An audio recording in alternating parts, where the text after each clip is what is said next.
Thank you.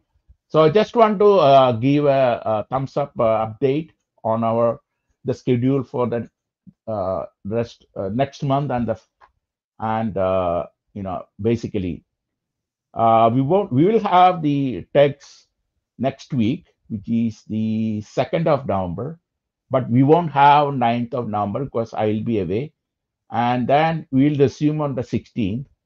Then I'll have the present. That time we'll figure out what we'll be presenting. Even next week we have to figure out, and the 16th. But 23rd I will have the History of Physics episode 8, and that will be one of the final things in the sense that for the year. And then at that time we will get feedback. We will figure out what episode 9 and 10 should be, and then after that we'll have the try to do. I have some write up on the documentary movie for the history of physics, but I think we'll be working on that to the summer. So that's about the 6 months range that we are planning right now. But everything will change. It's is what we call time sensitive thing that as the time goes on, things will change. So thank you very much. I'll give the stage to Christopher. He's going to present and he's going to talk about that. Thanks a lot, Christopher. Okay, thank you. Um, so I'm going to start with a short presentation, maybe about 20 minutes.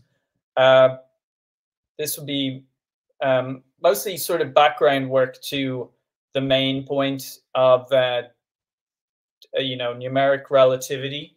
This is just kind of, I suppose, algorithms that were developed prior to that kind of lead into it, and some of the applications for that, including geomagnetic anomaly detection and how they, apply to earthquake prediction, which is my PhD thesis topic.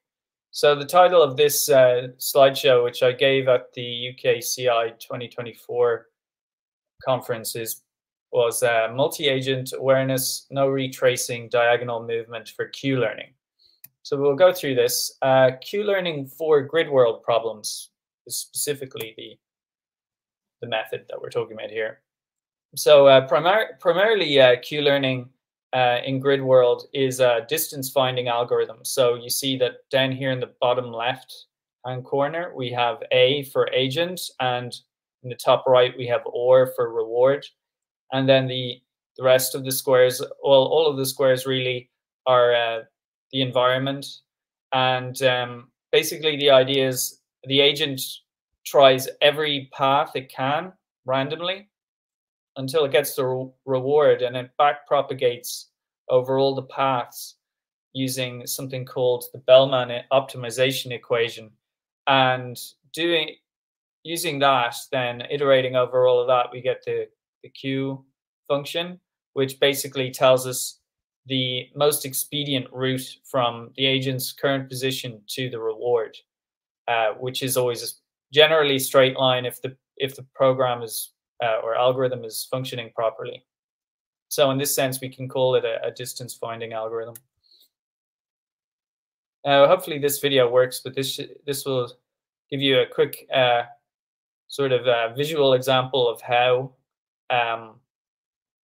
this process, multi-agent awareness, no retracing diagonal movements for Q-learning or Manacle works. So I'll just run this. So basically what this is showing is that the agent is trying all the permutations of paths from the starting position, which is down here, to the reward, which is up here. And then it converges using the Bellman optimization equation. And gradually we see that, if we were taking a greedy path from here, the next largest value is this one. And then if we're here we use the policy of greedy kind of exploitation, then this is going to be the next biggest one, and then this one. So that's straight line path. So that's how it works.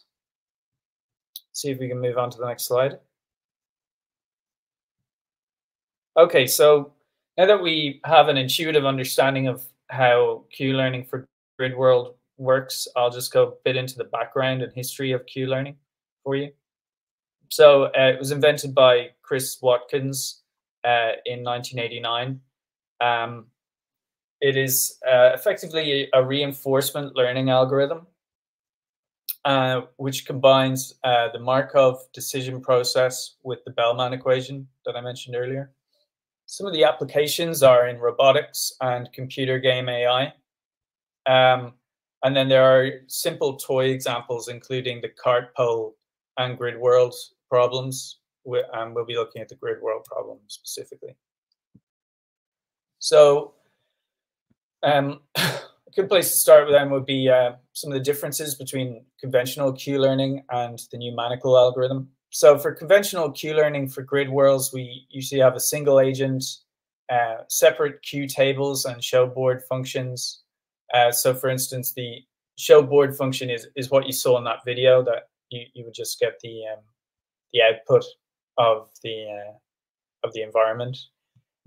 Generally does have retracing, which means that the agents can cross over each other's or over its own path through multiple rounds. Usually doesn't have diagonal movements, just moves up, down, left or right. It has a specific reward function, which is usually quite simple. Brute forces legal moves, which means that if it's at the edge here, it could go left, but then it might be penalized for doing so. But in general, it just, so if it was in the corner here, it might go left and then down, left again, and then finally it will go up kind of. So it's randomizing the actions. And finally, in terms of policies, it has stochastic, greedy, and probabilistic policies. If we contrast that with the newly proposed Manacle method, well, to begin with, Manacle combines aspects of convolutional neural networks with Q-learning, and it does so mainly through the use of kernels and padded arrays or fields, as they're referred to. It could also use convolutional kind of transformations, but it's not really necessary. So the main features are it has multiple agents. The Q table and show board function are combined, so there's no difference between the two. There is no retracing, so agents cannot go back over each other or their own paths. It has diagonal movements, which means it can essentially, instead of just going up and down, it can go or up and right. Let's say it can go up and right at the same time, so moving in a diagonal direction. It has a dot product reward function. It has awareness of the environment. We'll go into that in a little bit. Its policies are stochastic and greedy, so it doesn't make use of probabilistic. And then, just as mentioned already, it has this padded awareness field, which gives it its awareness of the environment. So if we look at the awareness kernel, which is part of the convolutional neural network kind of applications to this problem, we have a 3x3 awareness kernel, which gives 8 degrees of freedom. So it can go up, down, left, right, or any of the cross-quarter directions. And these directions are obviously can be sort of described by coordinate vectors, such as these. So the central vector is just 0, 0, because you're not moving. But tied to this idea of diagonal movements and awareness kernels then is the number of agents. So the number of agents and degrees of freedom are linked in this process. So we'll go into that a bit more in detail. So here's the awareness field and kernel. The kernel is just a 3x3 array with all ones except for in the center where there's 0. Now, so the agent would be in the center, let's say. But so another important aspect is called the truth, which is the subarray of the awareness field. And the awareness field is the padded array that I spoke of. So if our environment is a 5x5 grid here, the awareness kernel will be 7. So there's, it's always plus n plus 2 or whatever it is. So yes, so if the agent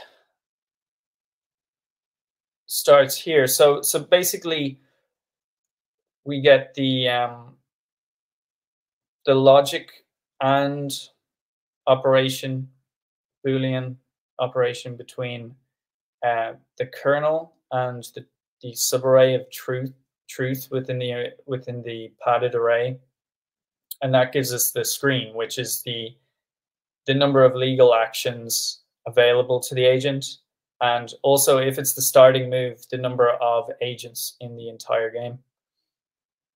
So we'll look at a quick example of this. If the agent starts in a corner here, so the agent would be here, then the truth in this case is this subarray marked in black. So then when we take the logic and operation between these two, we get back this.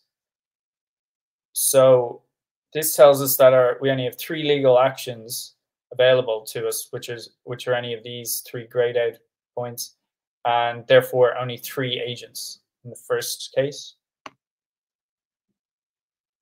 In the next case, the agent might start at an edge. So the truth array will look like this, and the screen will look like this. And that gives us 5 agents, because there's 5 possible degrees of freedom. These ones are blocked off. And then the final case would be where the agent begins closer to the center or at the center. And in that case, all of the degrees of freedom are open to it. So that gives us 8 agents, or the maximum in 2 dimensions. Now, this video will give you kind of a perspective on the awareness field and how the no retracing works. Essentially, the agent is, as it moves, it blocks off the yellow points, because this is a padded array, so there's all zeros around the outside. As it goes around, it sort of erases the ones, which tells the other agents that they cannot go over those areas. And if it gets blocked into a corner, it can switch policy to exploitive greedy policy. So that's kind of how that works.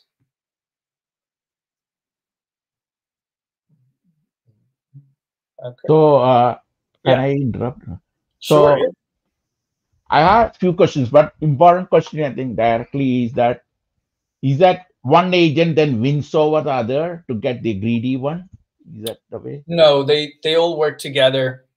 Oh. Basically, yeah. So each agent gets a turn to move, but the choice it makes to move will block off, like its previous position will be blocked off, and its new state will also be blocked off. So none of the other agents can choose that. But if one of the agents is let's say in a corner, and there's nowhere else for it to go because all the other agents have chosen all these states around it, and like change them from a 1 to a 0, or from yellow to blue in this case, then it will switch its policy and move into a greedy policy where it no longer cares about the awareness field, and it will just cut through towards the in a direction that will eventually lead it towards the reward. Or if it comes back to a place where there's yellow, it will switch policy back to its normal kernel truth screen policy, if you will. Okay. It's kind of like tic-tac-toe Yeah, a little bit. in a Oh, sense. so yeah, it's a grid game. Yeah, so it's got that element to it. Uh, There is, of course, AI kind of algorithms for playing tic tac toe, and they would more avail of like a tree level kind of diagram method. It's been a while since I've looked into that, but actually, yeah, there's a bit of a connection to that and the numeric relativity when we get to that. But that might be it for future research okay, because I haven't that's good. really gotten to that yet. Sounds good. But the Yeah. final thing is when they become like cross diagonal or pan diagonal, where the agent, the greedy, that's a greedy, that's called a greedy thing, right? Is it the greedy Well, solution? well, when you're talking about cross diagonal or pan diagonal, so like the, That's where the like the agent and the reward is connected, directly connected. not really. So if if the agents, I can go back to a We go previous. back, yeah. What I mean is keep going back. You talked about little before. Let's see here, maybe. No, little before. Even before that. Before. Yeah. You see the second one, A connects to R. You Yes. see that path. Is it the greedy path? No. Well, yes and no, because No. if the agent is here, if the round is starting again and the agent is here because it always starts in the same position, the starting position, Ah, um, then and its policy is greedy, it's going to look around here. It's going to see this is the most valuable, and ah, it'll move to ah. that. So it will take the straightest route. Oh, But in general, its policy doesn't have to be greedy. It could be stochastic. So ah. it could be completely random, which means it would end up here, and then it could go over here, and then it could switch to a greedy policy for Hmm. for different reasons, and then that might take it up here. So no. So but the diagonal movement is just the agent in normal grid world. The agent can only go up or right, but we just allow for it to, instead of it going do or actually, that's a good question, because if the agent is here and it doesn't have the ability to do diagonal movements, then I question maybe the greedy does. It's a good question. I think actually, even in conventional Q learning, the agent might be able to make this diagonal movement in when it's in the greedy um, policy. I'd have to check that because, but This maybe is not. actually not diagonal, right? This is pan diagonal. What do you mean? Pan diagonal. The Pan. diagonal is the other one, right? From the top to the bottom, top corner, top left corner to bottom right corner is the real, called the real diagonal, right? The one that is here is called the, this is called the pan diagonal according to matrix. Oh yeah. So this would be a diagonal, and this might be the Yeah, anti-diagonal or something. yeah, the pan diagonal, whatever, cross diagonal, pan diagonal. Something like that. Well, yeah. Okay. So for instance, that's not what I mean. So let's say the agent started here. Yeah. Uh-huh. Because this is a distance finding algorithm, it will just be a straight. The blue, instead of going across Yeah, here, will just go across in a straight line at the top.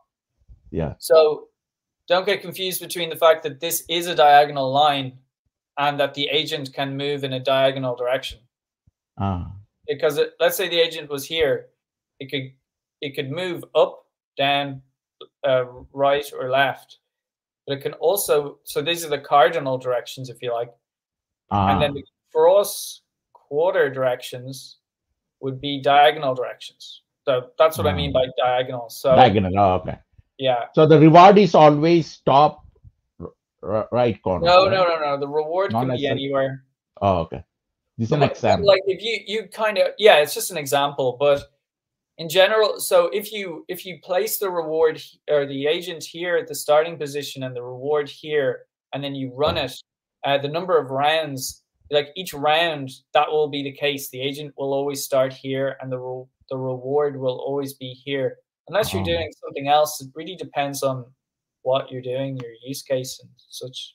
So multiple agents, you can have multiple agents using. So you are choosing number of agents possible based on the truth, the kernel and the truth.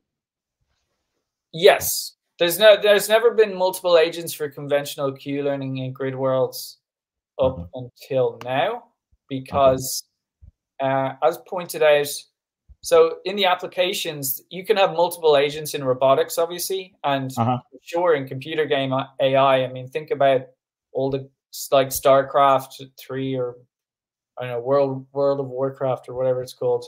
You know, there'd be multiple agents in these games moving around, and they all have to like know where each other are and all of this. So that's why I point out that these are toy examples. The grid world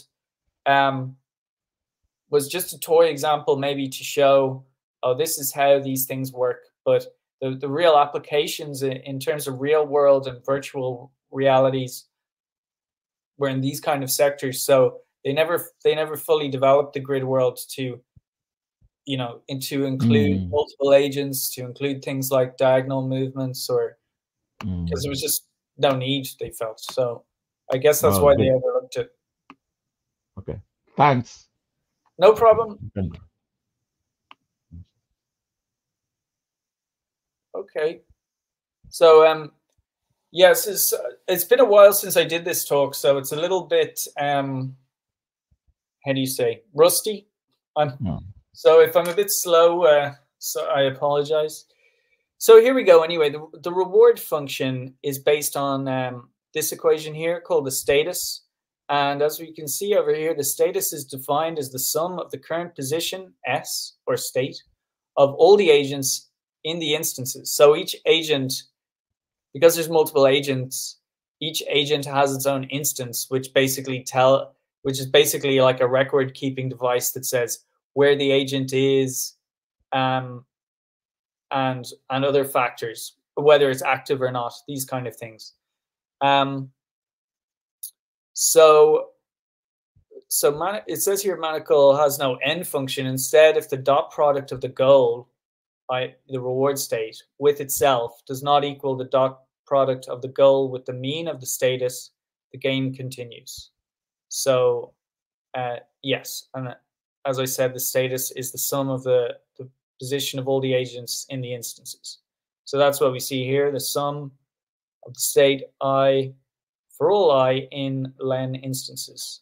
And then we have the dot product of the reward with itself. If it does not equal the dot product of the reward with the status, then the game continues, which is what this is saying here, I believe. Len is what? What is len? Well, len is just the length of the instances. In other words, okay. Yeah, like n, essentially. Yeah. So yeah, no problem. Okay, so now we look into some kind of some different kinds of evaluation. For example, we have time complexity. So evaluating the time complexity between conventional grid worlds and the Manacle algorithms. So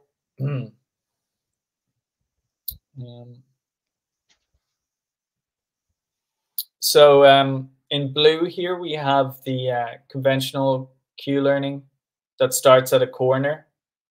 Then the kind of magenta or purple line here is Q learning that's centered at the center of the board. Because remember, we said that if the Manacle algorithm, now I know it's called Manic here, but we'll get into that in a minute. The Manacle algorithm, if it's at the corner, it has fewer agents, so it'll be slightly slower, technically. Well, actually, it could converge faster because there's fewer agents, so they'll find the reward quicker. But the quality of the convergence could be lower. So, but in general, so this is okay. So that's what the difference between the green and the red is. Although you can see here that the green is much faster. So what this is showing, this is not the speed to convergence, but rather just the time it takes for hang on a sec. It can't be convergence. So down here we have board sizes. So it goes from 4 to about 28 with the step function. So how fast, right? Is it how fast it can do it? Yes, but there's a caveat here to do with the whether this is about convergence or just reaching the goal in a sense. Do all the agents pass to the goal? So conventional Q-learning generally has a time complexity of O(n) squared, where Manacle is O(n) log n, and the centered one is possibly O(n), between O(n) log n and O(n). So Manacle is a lot faster, as we'd expect, because it has more agents. So, in terms of convergence, which hasn't been, I haven't actually done an evaluation on convergence like I did here, but what I did do is just run the algorithm and observe the results. And what we find is that conventional Q-learning might converge after, let's say, 50 rounds on a 5x5 board, whereas Manacle can take 5 rounds or less to do the same thing. So it's faster in terms of finding the rewards and in terms of convergence. And yeah, that's borne out by this diagram here pretty significantly, I think so. Is it because it has a diagonal elements to it? Yeah, no, not really, actually, because that was a point someone had brought up previously. That, well, no wonder it's faster, because instead of it, like, let's say, I know this isn't the environment, but let's pretend these squares here are the environment, the grid world. The agent is here, and it wants to get to this point, let's say. Instead of going like this, it can just go like that. That's a fundamental misunderstanding of what Q-learning for grid worlds is, or how it works. So it isn't so much that that it takes a shorter path or anything like that, because it will be randomized. So if it wants to get to here, there's no reason for it to go like in straight line. It could go like this, you know, in conventional Q-learning. So there's also the point that let's say if I want to remove the diagonal movements from the Manacle or Manic approach here that I'm discussing, it would mean that I would remove this, and this from the degrees of freedom. So basically, I put a 0 here, here, here, and here, which means I'd only have 4 agents starting at these points. So I'd have an agent here, here, here, and here, or if you like, 4 agents here that move into these positions, and then those agents take their policies until they get to the reward, which is, let's say, here. And because there's only 4 of them, they might converge faster, or they might reach the point faster, but the let's say the quality of the convergence might not be as good as if there was 8 agents involved, but the time might be a bit longer. But obviously, so we don't. It's not like a vector. It's not like a vector, but it's more like the 1-0 type of thing. I mean, the Boolean. Well, this is a vector, isn't it? Yeah, it's about X. So it can go about X and Y directions simultaneously, right? Yes, exactly. Yeah. Okay. So we'll get into benchmark test results then. So we'll be looking at the UKCI stat log and shuttle. That says ECGE data, but that's not correct, I don't think. I hope these slides aren't all messed up for some reason, but so it will be, yeah, this one might be a bit out of sync. So this is for adapting the Manacle algorithm to anomaly detection. So to do this, we create something called multi-agent awareness no retracing integrated Q-learning. So it's essentially Manacle, the thing that we looked at, but this new version is called Manic. And all the main difference is that it has a new metric for anomaly detection, which is based on the Q-learning surface, which is something like this, kind of a surface that it builds up as it moves around the environment. And that is defined by this. There's the Q function of the states and the actions over A and B because it's two-dimensional. That gives total A and B. And then we integrate over the surface. And this equation might not be, I may have redone this equation, but essentially what it's saying is that we integrate over the 2 dimensions of the surface to get the anomaly score. So these are the results on the UCI shuttle stat log shuttle benchmark data. Basically, all of the anomalies occur at the very beginning of the benchmark data set, and these are not anomalies. So we see it performs well on that. Same thing with this StatLog satellite benchmark. All of the anomalies begin at the start, and we see that it performs well on this as well. So what we find is that the Manic anomaly detection algorithm outperforms 2 state-of-the-art algorithms, one called HBOS, which is histogram bin outlier score, and the other is matrix profiles. And it outperforms these on several metrics, including accuracy, precision, and the F1 score. So here we can see with accuracy, Manic is just a little bit higher. The other 2 are kind of higher on recall, but it has 1 for precision, and the F1 score, which is also fairly important, it's higher than both of them, but only by a fraction. But still good results for comparisons with the state-of-the-art kind of algorithms, and in terms of speed, it's also up there with those. So let's look at an application here to do with earthquake anomaly detection results. Here we're detecting geomagnetic and number of phase anomalies for earthquakes. Now, to do this, we need to get a certain amount of data.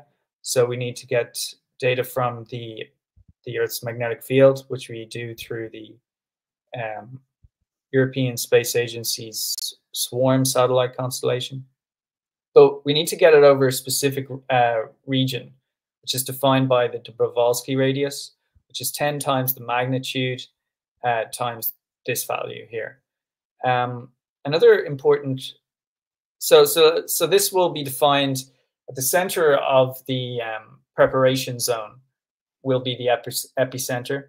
And then to define the size of the preparation zone, we use the magnitude. But in order to get the anomalies from this specific geographic range, we need to ensure that the epicenter, which will be in geographic or geodetic coordinates, is converted to geocentric coordinates. We do that using this library here. We also want to consider the time that we're looking at for the anomaly. So what we do is we usually take like 3 years preceding, and in this case, 1 month following the main shock earthquake, whatever earthquake we're looking at. The parameters that we're interested in are the main field, so that'd be F. But we're also looking at spherical harmonic models, specifically the core model. And then when we take the residuals of that from the main field, we essentially remove the core field from the data. So it only leaves the lithospheric data, ionospheric, and magnetospheric, which are the ones that are most correlated with earthquakes and with solar sunspot cycles and other things, cosmic rays as well. So, which is interesting. And then finally, we get the number of phases, which is the number of P and S wave phases.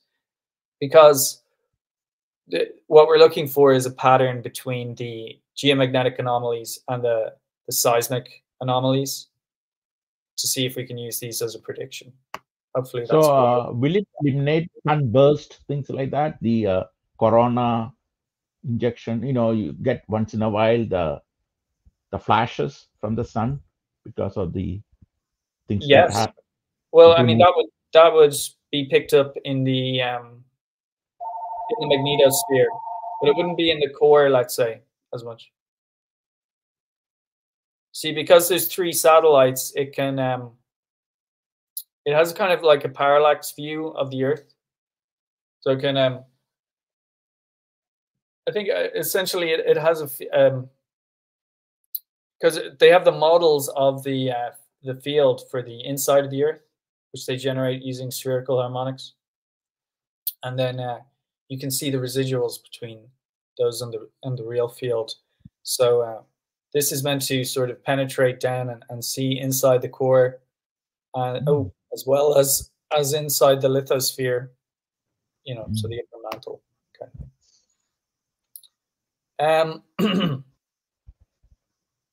So, yeah, I mean, I could talk more on that subject, but I guess we should just continue on for a bit. Yes, thank you.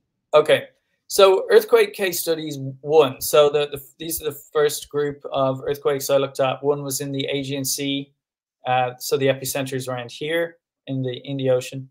That happened in 2020 at a magnitude of 7, and we got this. So this is data from Swarm A Alpha satellite, and it's 3 years and 1 month of data. So where was the epicenter? What's the name? In the ocean here, in the center of this big orange Aegean. circle. So, near Greece and all. Okay. Yes. The Eastern Europe. In the Aegean Sea, which is here. So this orange circle represents the preparation zone and is defined by the Dobrovolsky radius equation that I showed you earlier. Okay. Yeah. So it needs both the epicenter and the magnitude. And then those are these are the only anomalies that we detect using MANIC, using the swarm data. Over here we have there were 2 earthquakes, I think, in Mexico in 2017, but we're looking at one of them. It's near Mexico City, and it had a magnitude of 7.1, and everything else is the same there in terms of parameters. Then we have the Japan 2024 earthquake, which happened on New Year's Day. So I don't think it's New Year's Day for them over there, in most cases, although it might be. So here, this was a magnitude 7 earthquake, and we can see we've a lot more anomalies in this case. But the one with the greatest number of anomalies was undoubtedly the Turkey 2023 earthquake, which had a magnitude of 7.1. Now, the question of why there's more anomalies in this preparation zone than the others was a bit confusing. And there could be multiple reasons, and those need to be understood, perhaps. But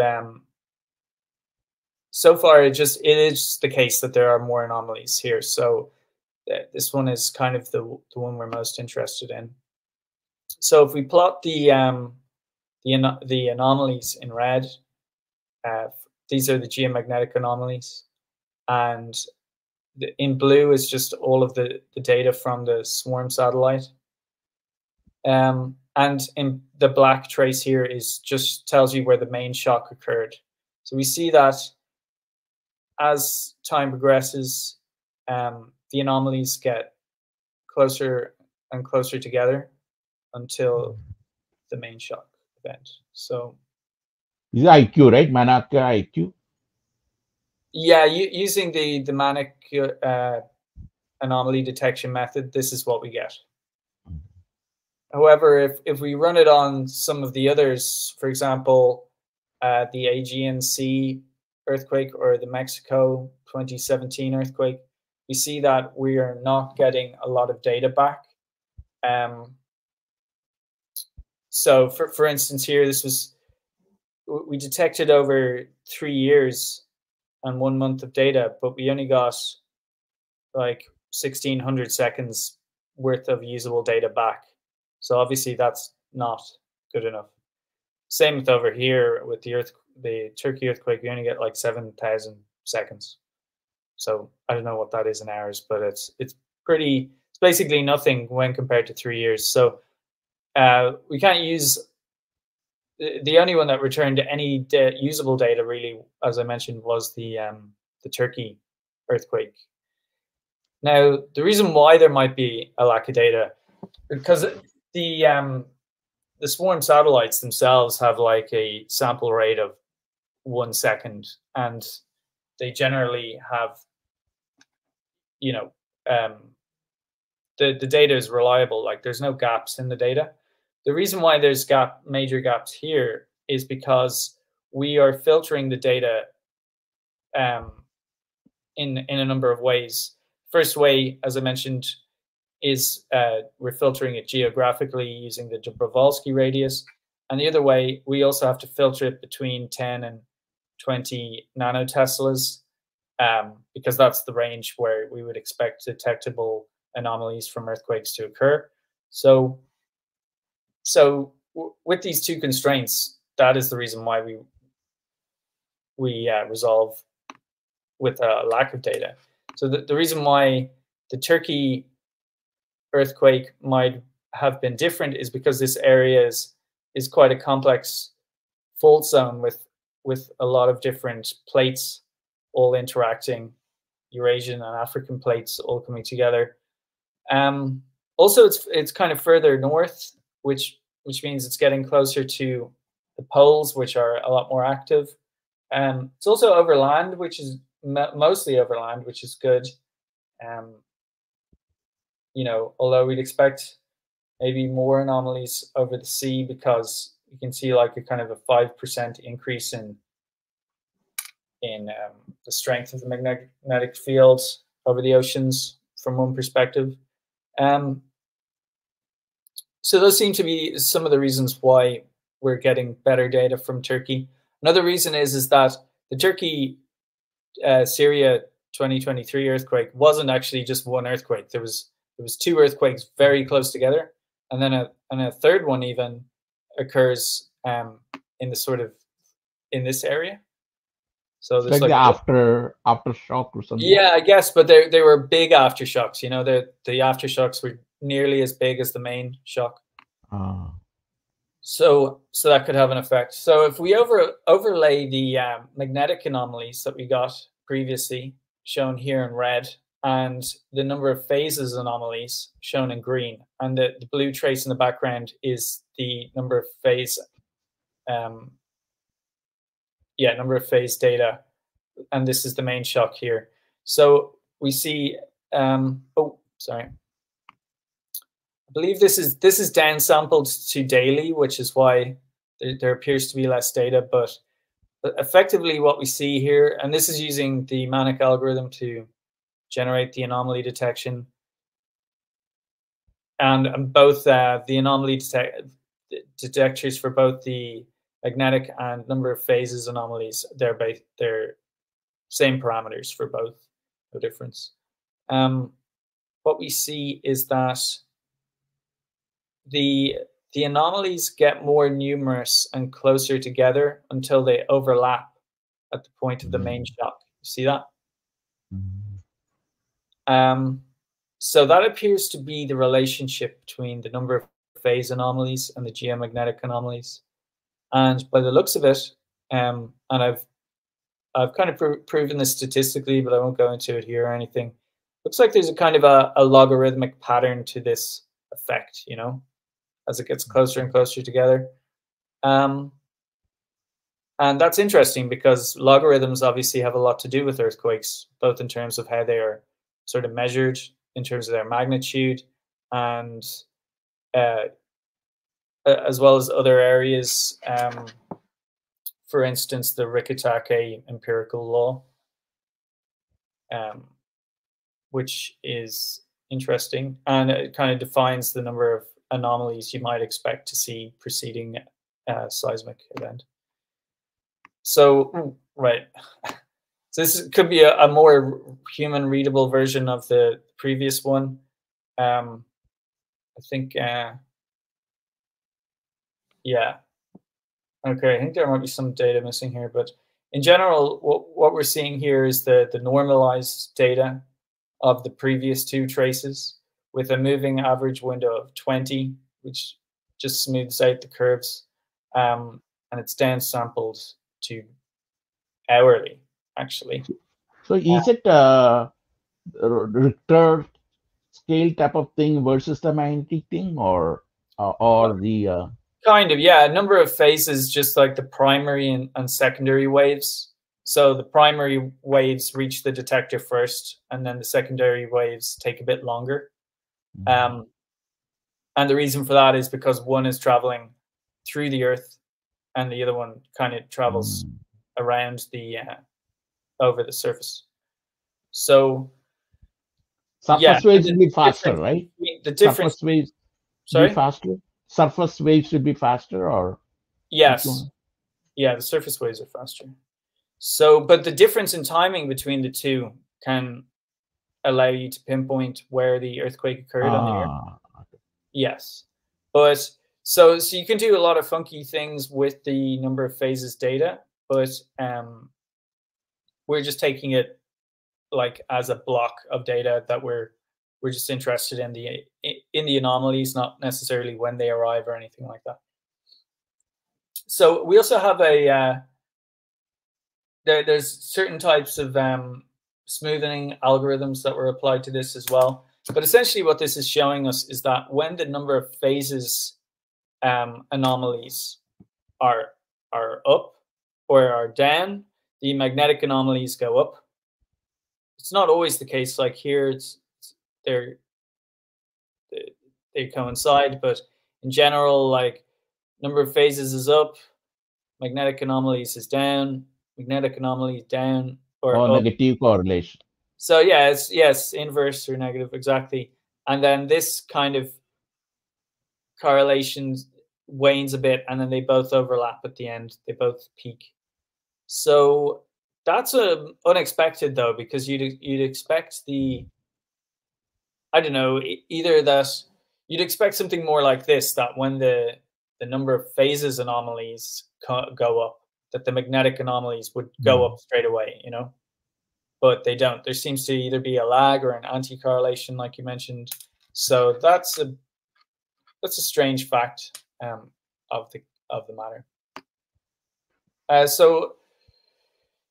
So I think that's it in terms of the research there. So I'll just talk about future work.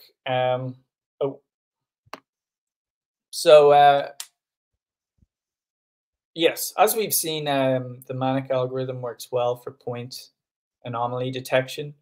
However, if we look at so in this case, the agent starts here and the reward is up here, and it kind of searches out either using the stochastic or greedy algorithm.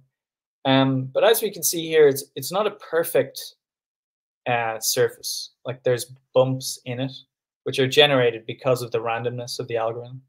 So it's not entirely smooth. So we're not getting smooth function. Instead, there's certain errors in it.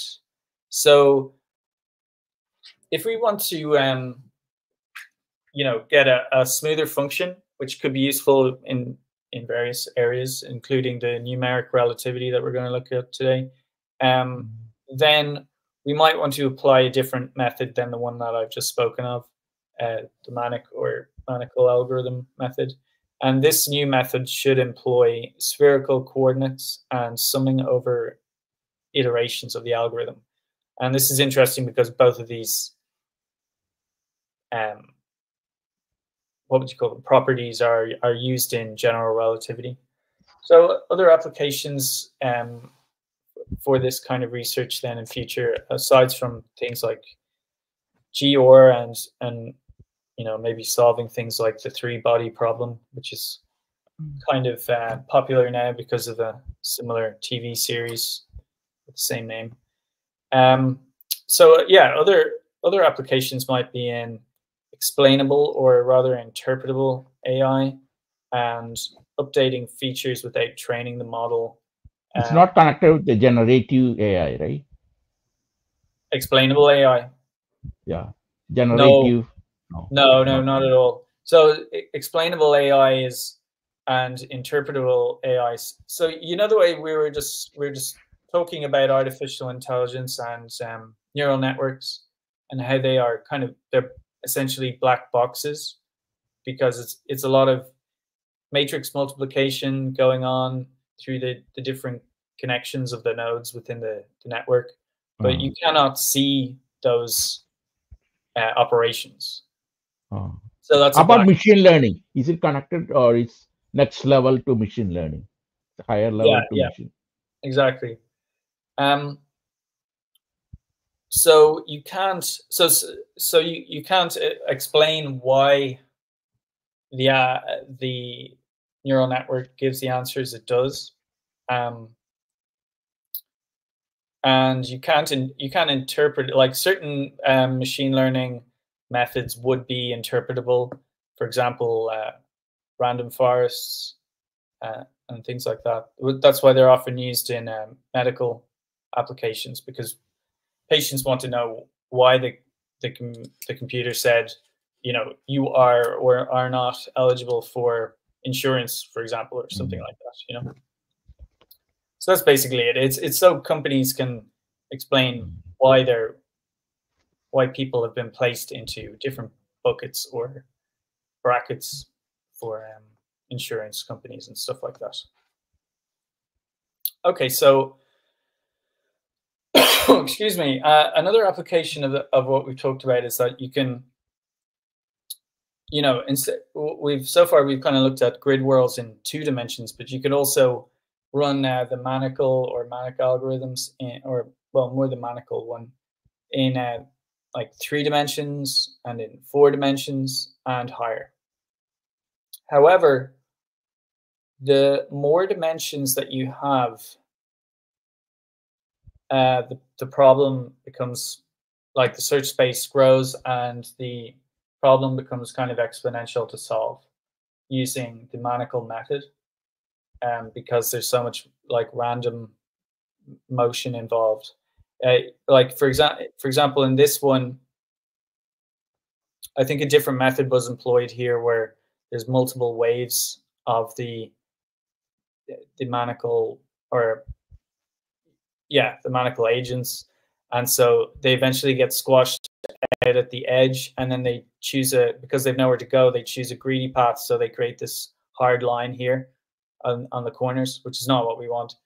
I think this one didn't use that method, but anyway, we're not getting those sort of hard lines, but that's a projection from 4D space anyway. So anyway, you can't really use the multiple dimension one. So, but obviously something like this in 3D would be useful for numerical relativity, and maybe even the 4D one, because, the 4th dimension is time. But even though you can't really represent it in the way that we're representing it here, but maybe you could do some sort of Wick rotation or some other transformation that, so it's still good to have multiple dimensions, and certainly good for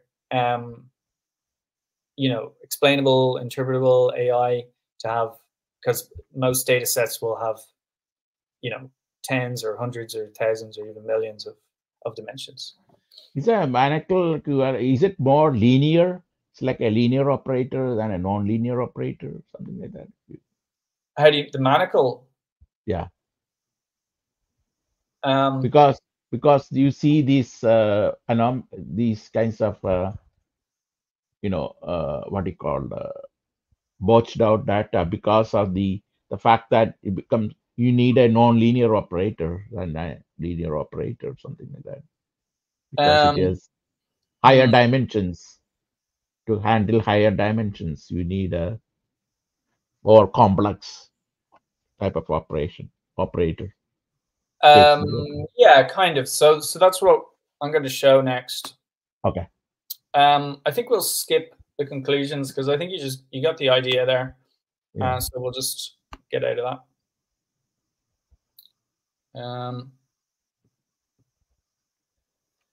Okay, so the new good. Yeah, that's a good presentation. Thanks. Thank you.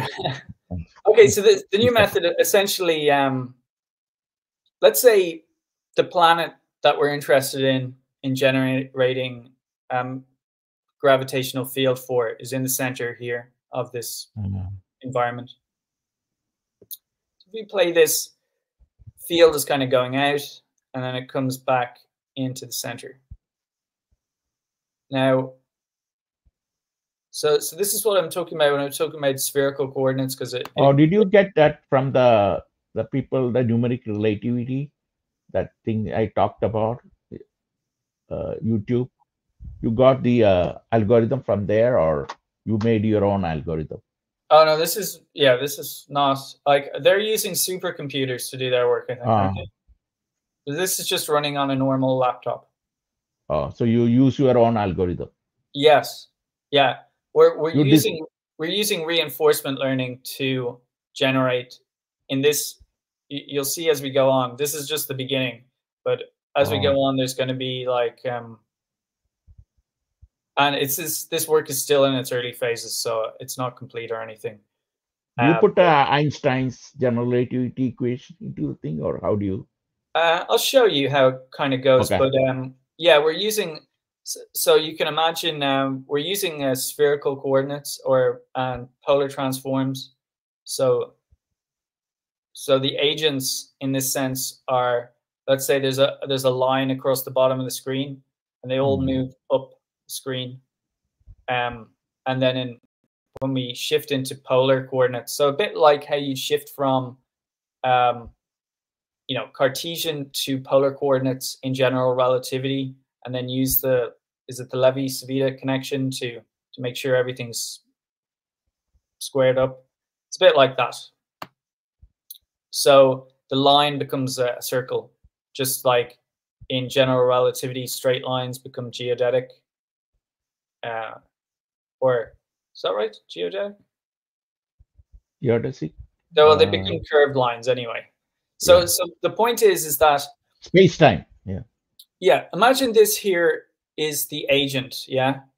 This is the environment, and the reward is like everywhere on the out here on the periphery of this environment.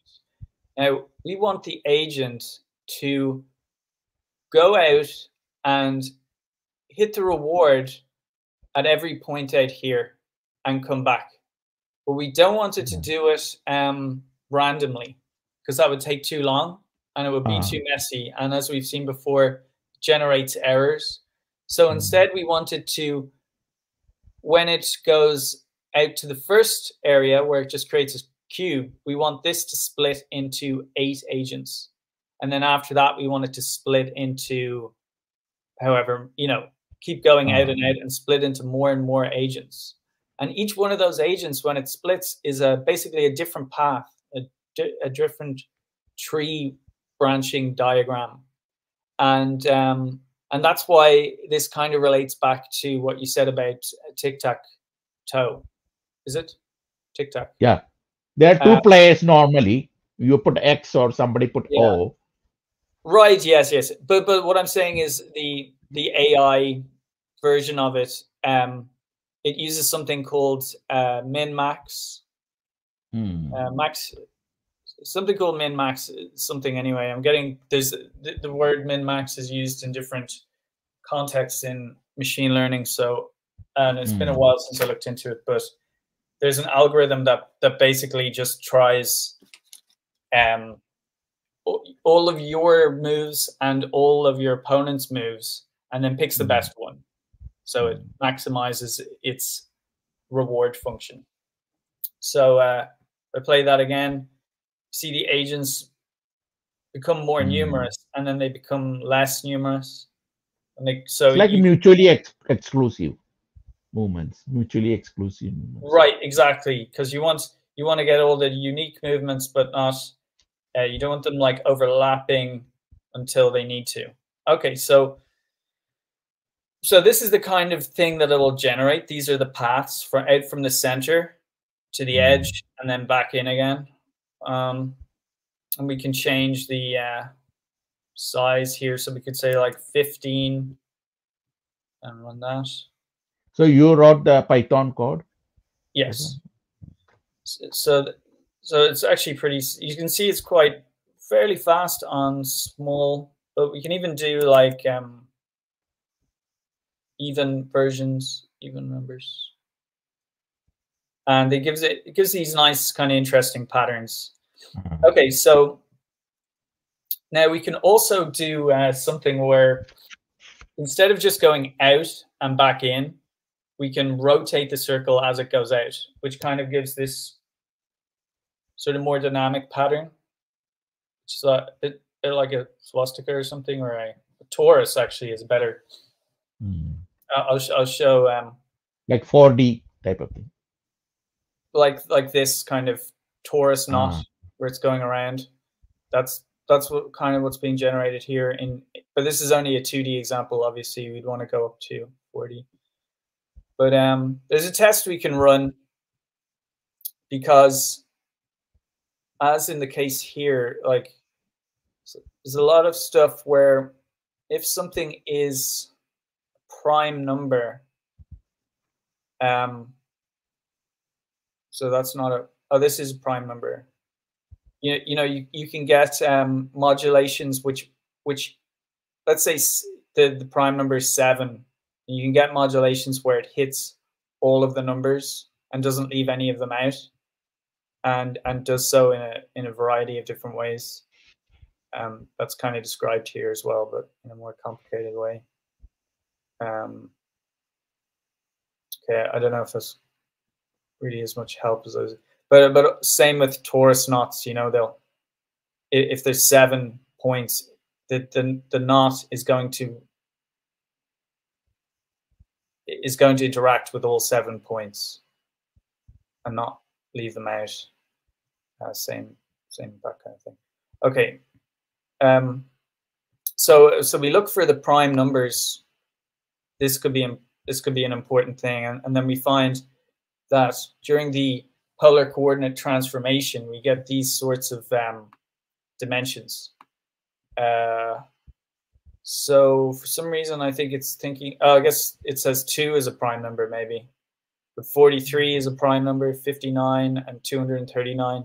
So the board sizes here, or environment sizes, are 11 by 11, 15 by 15, and 60 by 60. So those ones would be the ones where it is. So we'll try 15. And so the idea is you're getting kind of the most coverage out of that. Again, going from an very even number to 15. Okay, so let's see what we get. So when we run this using the Bellman optimization equation, but going out from the perimeter just in towards the goal at the center, and also rotating the circle as well, we get this result, which is pretty poor, to be honest with you. You can see it's just zeros all around here, and then the reward is up at like 200. So that's not what we want. Now, what I did was I switched out the Bellman optimization equation with an equation based more on Newton's gravity equation. You were asking, was I going to employ Einstein's and Hilbert's field equations? The answer to that is no, because they won't work here for some reason. They just aren't applicable. But what is applicable is something more like this. However, the results again aren't not too bad. I mean, we are actually getting values, as you can see where my mouse is. We got like 3.4, was that nanometers or something, and then it goes up to 21 here, and then it goes back down to 3. So that's not good, because it should be increasing as we get closer to this. But we see that there are these islands of more intense values, sort of like an interference pattern around where the center is, and that's being generated because of the way that I don't know if this is. You see here, it comes out because there's a lot of overlap at this point, these kind of edges. So the optimization equation is going over these points more than other points, and therefore generating higher values there. So that's something that needed to be sorted out, and I'm still in the process of sorting that out. Here's another kind of visualization of the same surface that we saw above, but we take out the central point so that we can kind of see what's going on better. This is also the thumbnail image for this video, obviously. It's like plant, right? Sorry, what? You are looking down or something, like a yeah, plant. Exactly. Yes, we're looking down, but also we're looking down on this structure here. Yeah. So this is an environment 34 by 34. Excuse me. Oh, so you can see that this is what it's doing. So the agents all come in from the outside, and then they interact with the reward at the center, and then they're is this Bellman optimization, or does it will it consider collapse? Sorry, Rajan, in this case, this is just an interpolation. Yeah, it's interpolated from the central point back out to the outskirts. I see. And it uses an or squared interpolation, which is good, because that's what the gravitational field is also like. But as we can see, there's still problems here that need to be solved. So what were you going to say or ask? Trying to say whether is it like a quantum collapse? Is it like a collapsing structure? Does it collapse to the reward? Yeah, you could say that. Yeah, I mean, the exact same process here for Q learning could be employed in, like, if we're going to try and employ it in gravitational fields. Obviously, you could employ it in, let's say, electromagnetic fields as well. You know, so two charges, how they'd interact with one another, and that actually, you think about the word Q learning itself. You know, you have the letter Q in there. It's kind of related to charge, or like in Gerd's work, where he uses, what is the thing that he uses again? The Q. Yeah. Anyway, it's something, you know. He's crystal structure. No, he was very focused circuits. That's circuits. Yeah, he was also very focused on something called the Q. I forgot Q what factor, it is. right? Q factor. Yes, yeah, that was it. Okay, which is like obviously an electromagnetic wave kind of dampening effect, and we see that, I think that it stands for either quantity of electric charge, or in the case of Q factor, I think it's quality of electric charge kind of thing. So can you extend this to quantum gravity? Maybe a little bit, but not. Yeah, not much. Not really, actually. I mean, in terms of, so we're just saying, would it be the same as quantum collapse? I guess. I mean, if you're thinking about it, the agent goes, like, let's say in a Feynman diagram, it's, or so-called Feynman diagram, because it was actually invented by someone else. Yeah. I've forgotten his name, though. This is a bit weird, the way all these people seem to have, we're calling these things by someone's name, but they didn't actually invent it. So, well, I suppose, yeah. Anyway, it doesn't really matter. So, here is the start point, let's say, and here's the reward. So the agent tries all of the random points to get to the reward.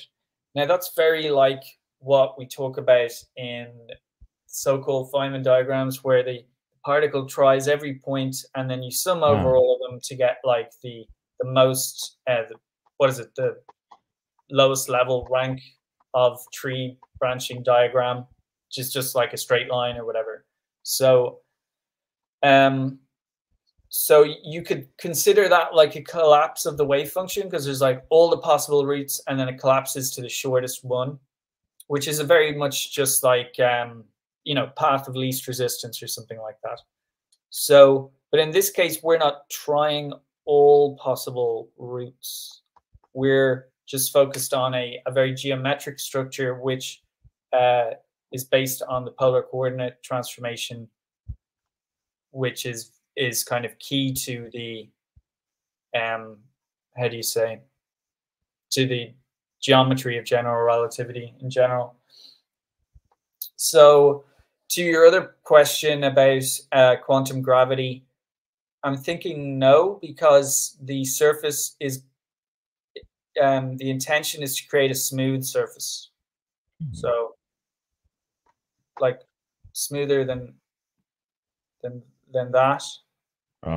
Yeah, something very smooth. So I think the whole point of the trouble between uniting quantum gravity, or sorry, general relativity with quantum mechanics, is that as we go down to smaller and smaller scales, things get bumpier, because of the higher energies and the lack of certainty, the probabilistic nature of the wave function, and of course,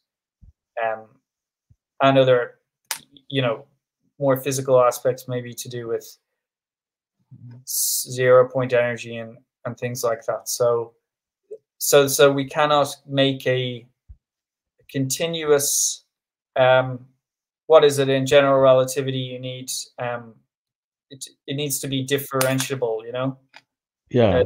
Diffeomorphisms are, where you have like, you need to be able to differentiate over smooth manifolds. The space-time manifold is yes, diffeomorphic or something, is that what they call it? Or anyway, it doesn't really matter. There's symmetry.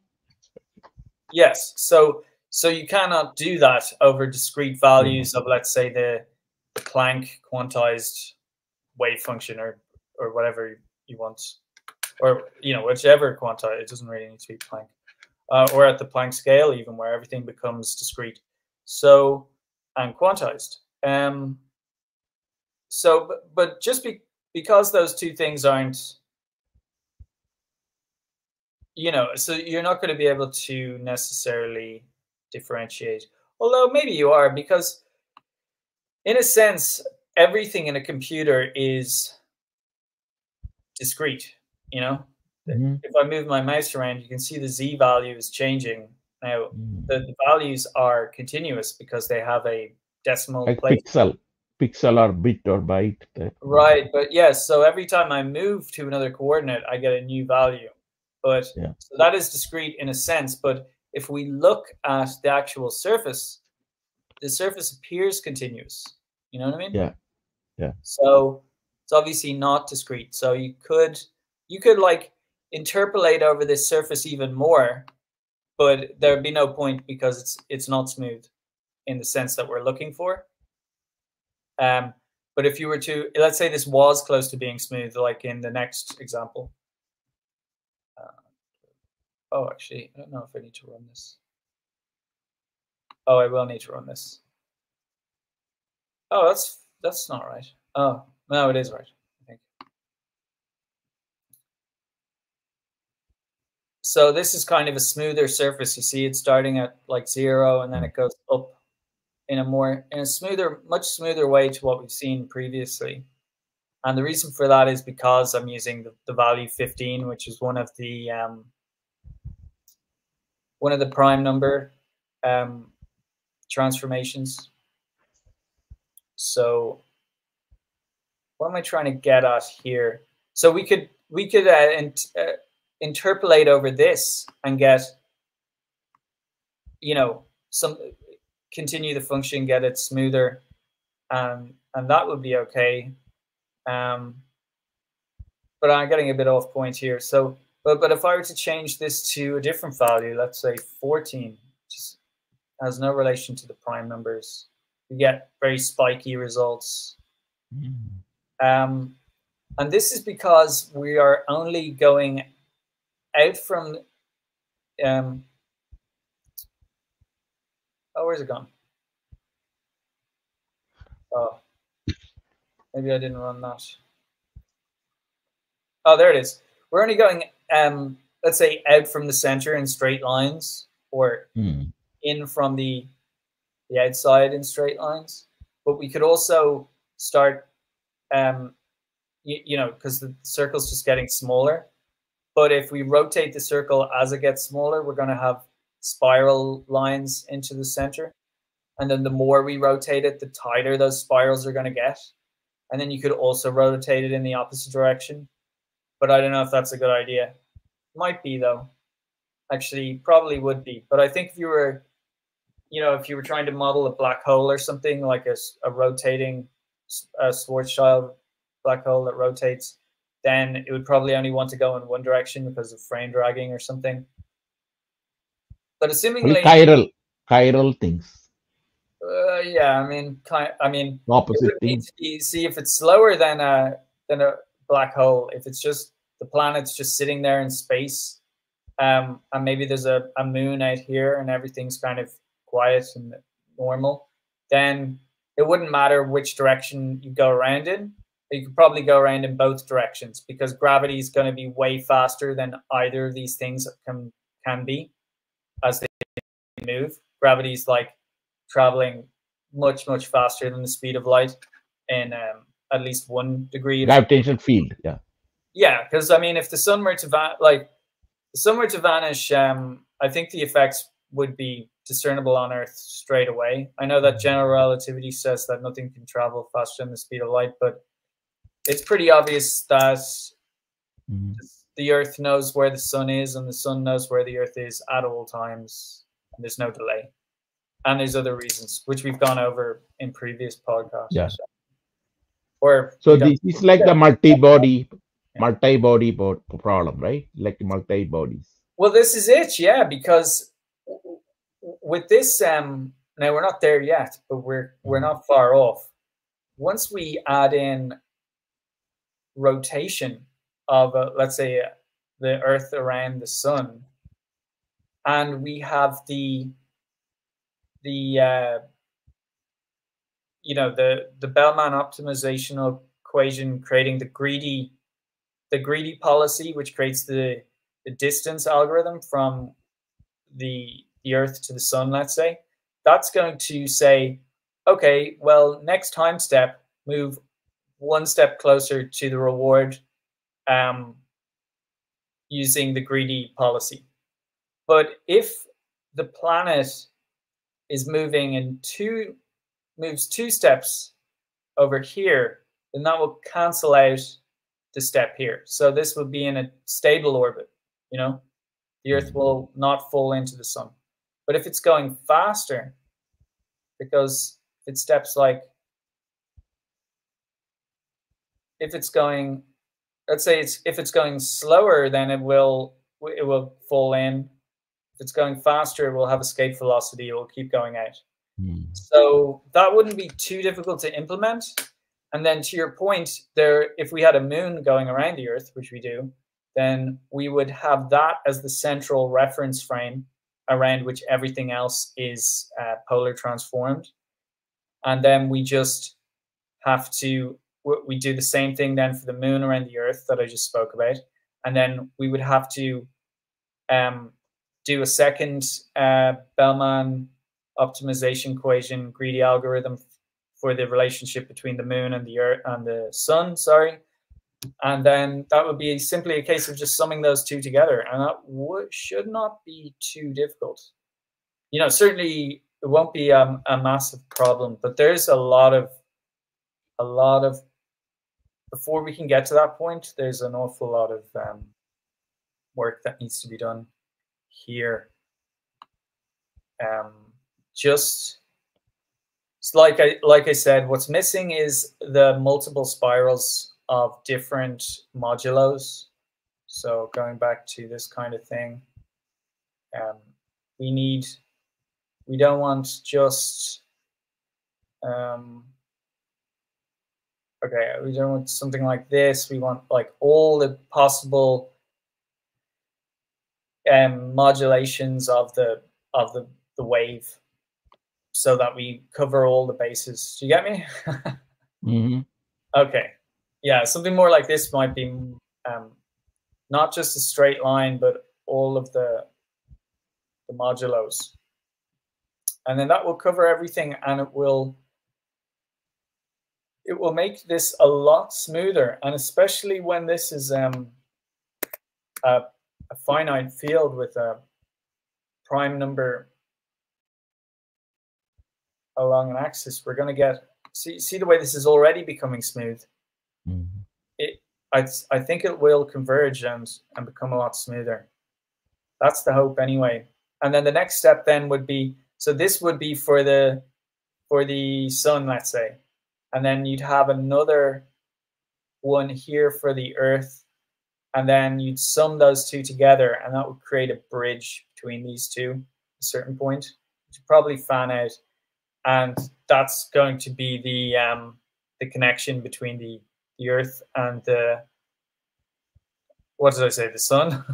The Sun, Earth, yeah. the sun, yeah. You know, so that will be the place where if one was not moving, or if it was moving slower than escape or stable orbit, then it'll just gradually move into the center. So you can see there's a lot of work that needs to be done on various aspects of this research. But that's it, really. That's all I can show you at the moment. So hopefully that was useful. Yeah. Again, great initial person, the progressive work you are Yeah. doing on that. I think you will. It is launches into more emergent things, theory. I mean, emergent things. You know, uh, emergent understanding of gravity, which is the hardest part. I think now as we move along. But I think what I'm doing now is like the brain thing, M theory and the brain. I think it's, Oh of yeah. course, So that's next. The yeah. next So I have thing. like I will put in the RG a chapter that I published in a book for India that was last year. I think they have come out with that, so I'll put that in, and I kind of put a lot of things together, including the false vacuum, how they could be. But I think I saw a recent paper on they're trying to combine the electron thing, the weak aspect with the strong aspect. Uh, they're talking about how you from the weak thing, and you are kind of implying in a way, but it's a gravity based your thing, is that you know how the electron thing, which has combines quark gluon thing, higher energies, how you Yeah. merge, because quark gluon occurs higher energies, lower energies, lower temperature, you have the electron, the fermion things going on. So how do you combine that? There, somebody is working on that, and they talked about how to combine that. So it's like combining the weak theory and the strong theory, unifying them. Oh yeah, How? very good. Who's Yeah, working on this? I saw in RG. I think RG there is somebody. I forgot. If I can pull up the RG recent one. They have somebody is it Alessandro or somebody else? I'm not sure. I don't Uh, know. but yeah, I think that's a very interesting thing. Uh, but thinking about gravity, recently with the brain thing, it's a difference between strong gravity and the weak gravity. I feel that may explain the thing. Like in electron or fermions, like weak gravity and the strong, forces. It could be the strong gravity. So the gluon is like the strong gravity, and which I kind of in the chapter also I say, which I in the CJ pass earlier things I talk about that weak gravity, which is connected to the string theory in some ways, open strings versus the closed strings. The loops, the Oh loops yeah, yeah, generally be stronger gravity, whereas yeah. the open strings will be weak gravity. I don't know And about that, but yeah, yeah. You've been mentioning that because open strings, there's different. There's like five different types of string theory. I yeah, think. yeah, yeah, Like heterotic E8s and all of these other ones. So and on those manifolds, you can have open strings, you can have loops, or you can have windings, and so with the graviton in the string theory model is a closed loop mhm. spin two kind of manifold. So it's a very specific thing. I think it's got to be it's got to have a spin two rotation. And you won't get that with an open string, so you won't be able to get unless you're talking about anyway. So yeah, you need to do a lot of work on that as well. And string theory is really difficult. Yeah, but yeah, the good thing is M theory kind of combines all the five string That's theories. true. It does, yeah. But even that, I mean, that's very. It's even more complicated then. But I'm on board with that approach. Yeah. But yeah, once you're in M theory, though, you're in the world of brains. Your strings are Yeah, no longer that's what I'm considering. The brains rather than the strings. they're So no the longer brains open are, or. I mean, would they? Yeah, I suppose would you still consider them open or closed at that point? I mean, yeah, yeah, yeah. So yeah. it's an advancement of that. But I'm saying that it's advancement of what I did before. But Oh yeah.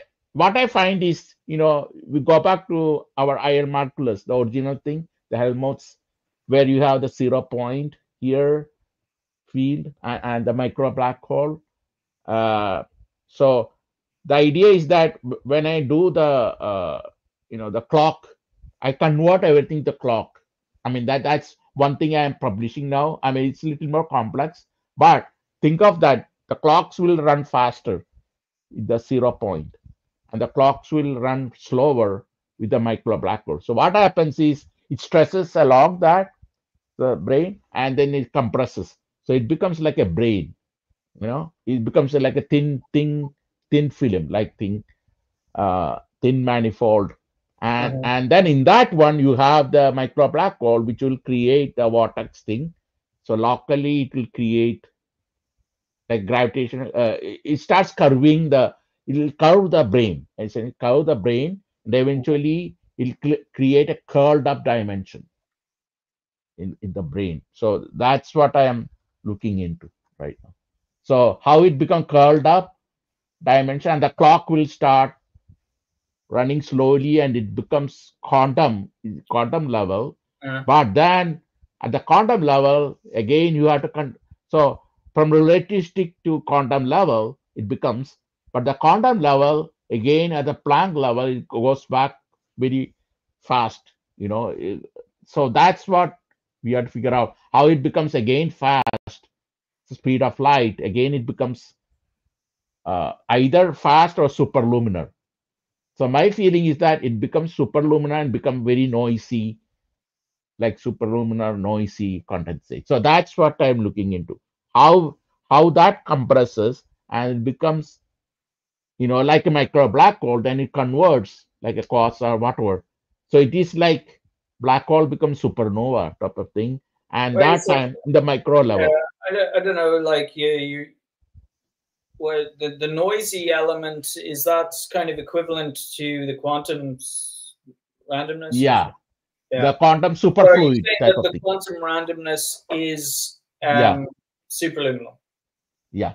This is like the It's a really superfluid type of interesting thing. idea. I like it Yeah. because you could have like an emergent kind of property Yeah. maybe of this noisy background where Yeah. you have like one particle here and then it disappears Yeah. and, and reemerges up there, Yes. and they're actually linked somehow, Yes. they Exactly. travel that distance in a superluminal time. It's a Yeah. really cool idea. Yeah. I'm trying to fill in the math. And the Yeah, math, or even it would be better. Well, maybe not better, but possibly just as useful would be to use your newly found Python skills and yeah.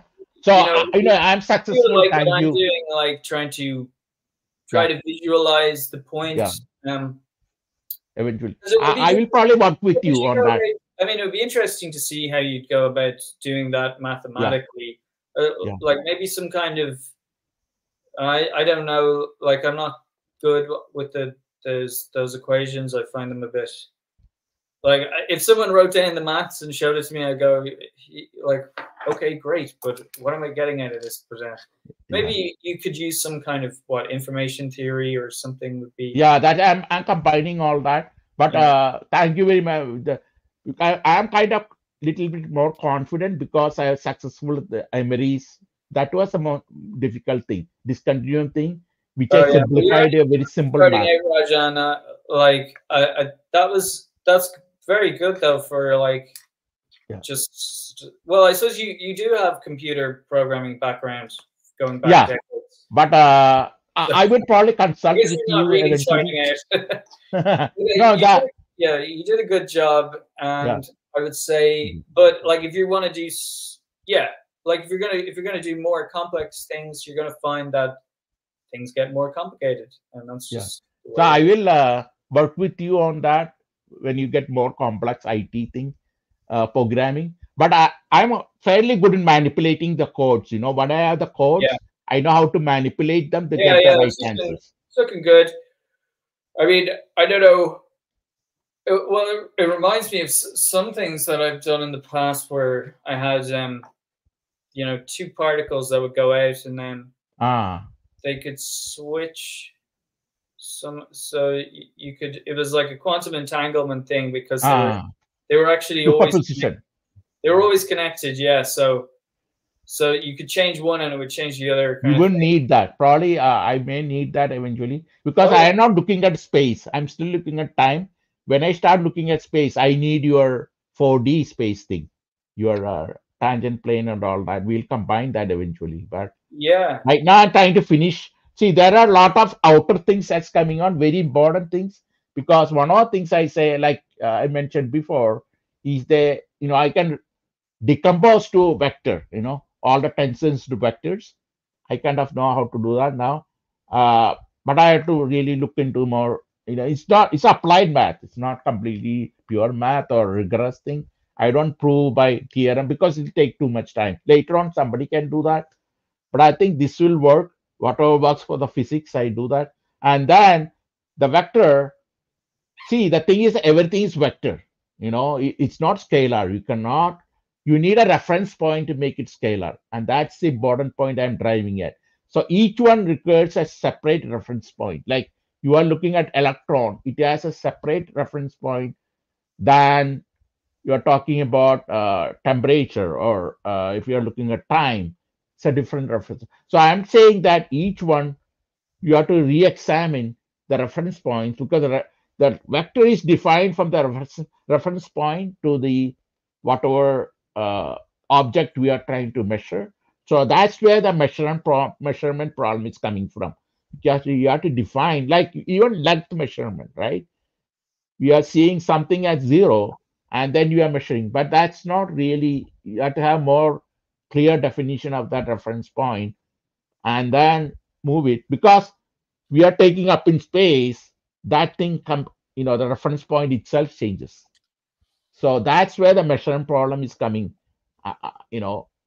Quantum is different from what is in relativity. So I think we can. It's like comparing apples and oranges with respect to the reference point itself. I know this because I did for electrochemistry. You see that fundamental electrochemistry theory.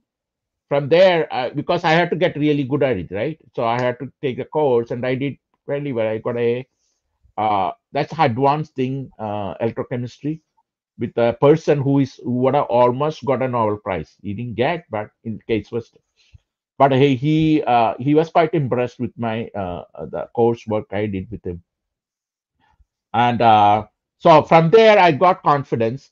But the important thing, and Einstein and everybody knows that you cannot measure absolute quantities. Very simple, like energy, you cannot measure absolute quantities. So, You can only but measure you need a reference. quantities. Yeah. So potential also. But then, For what about example, when you have it in a gravitational field? Though, doesn't things change somehow? yeah, you cannot measure absolute quantities. You can actually prove it. I don't know. The math may be much more. Is there something where when it's in a gravitational field, is there something where this idea of it being a relative like you can only measure the change or something, but You things. need a reference point. Essentially, you need a reference Yeah, okay, frame. that's gonna help me. Reference frame. Yeah, well, that's true. Yeah, but I think within there's some change that occurs when the like a charge is in a gravitational field or something like that. Anyways, it's Yeah, all those things a change. technical point. I don't know if you know how to address that, but obviously there's relativity within gravity, because general relativity, it's in Yeah. the name, so that's not what I'm asking about. But yeah, there was something For you were example, Euler angles will be a useful thing for dynamic. So dynamically, the reference frames are changing dynamically. So that you have to describe that. You have to describe the dynamics of the reference frame itself before we can start measuring how the gravity is affecting the Yeah, charge but I and mean everything. that's been done already. Like they've been doing that for decades. But there is a fundamental problem that's I'm pointing out. In one of the papers, What is the I will problem? the references used are not correct. What do you Reference mean? frames. Okay. For example, for electron, I think it's very detailed, but more specific things. But if I remember it right, when I work it out, I go into detail. So that's why I want to work it out. I just need But the the main thing is what's the overview? example. Example is electron. You want to measure electron. You have to Yeah. use like a photon as a reference. So how do you use the photon as a reference? So So I I think don't it's understand. What are you measuring with the electron? the vacuum. So you have to look at the Wait a vacuum second. point. Are you measuring are you measuring the spin or the charge or the mass? What are you Yeah, measuring? that's the thing. The photon should be in the vacuum, and suppose you want to measure the charge of the electron, right? Okay. So you have to have the photon in the vacuum. That's the reference point, and then the charge will be 0. So you have to have a photon which is not a WC or anything like that. It should be a photon with no charge. So there are many different photons. So you cannot have dark photons. You cannot have WC, other type of bosons. You have to have a specific type of photon which has a zero charge, uh, and zero mass. I mean, it's zero charge for measuring the All right. charge. So why do you need the yeah, I don't get that. I mean, when we measure what is it, the charge of an electron or something, How do you measure that? See, we have to go into detail. Isn't it to do with like when we talk about the milliket, the original way the charges was measured, one of them was milliken oil drop. That I'm making, when you talk about like, you know, when you're trying to measure something where it's like electron volts, yeah, and you have like you want to convert between what is it, frequency and joules and all of this, and you have to multiply by a certain amount, and that amount is the what is it, the amount of charge you get when you pass an electron through one volt of electricity or something. So that's the reference. The reference is the field that you put 1 volt into. So, you know, you could change that to 2 volts or 5 volts or 0.3 volts. So it's, you know, just in reference to that, I think, but I'm no expert here. I'm just giving you the. I mean, you use, for example, the Coulomb, like 10 to the power minus 19 or something like that. Something times 10 to the power 19 coulombs is the charge, is the yeah. So what's that got to do with the thing? EV. That's how we put EV in terms of EV. The E. Yeah, I know, but you know what I just said there about it being passed through. If it's passing through, what is it, 1 electron volt or something like that? Yeah. That's it. That's what we're talking about. I think the other thing is just, I mean, it's a detail. It's correct, but it doesn't have any bearing on the no, it will change on the idea of reference frames that you yourself brought up, that and why we're discussing this in the first place.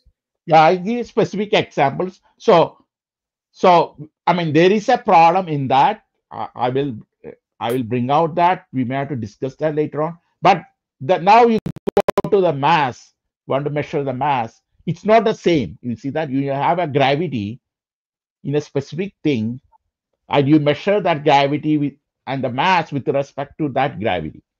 So each one requires specific reference frame. That's what I'm trying. You know, it's detailed. Well, but yeah, I know that.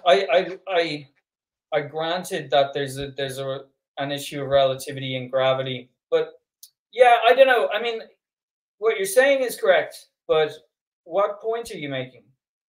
Okay, so I derive the reference from each one from the abstract aspect.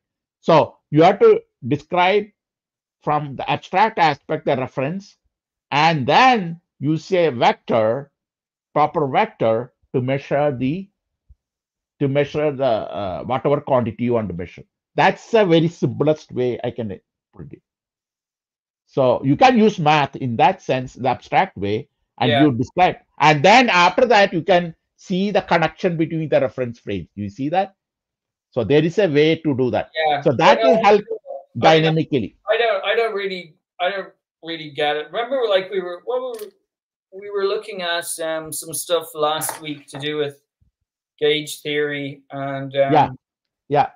I think we definitely made some errors in our interpretations. So if anybody was watching that, and I mean, we have to keep correcting that. I agree with that. So we were just trying to figure it out.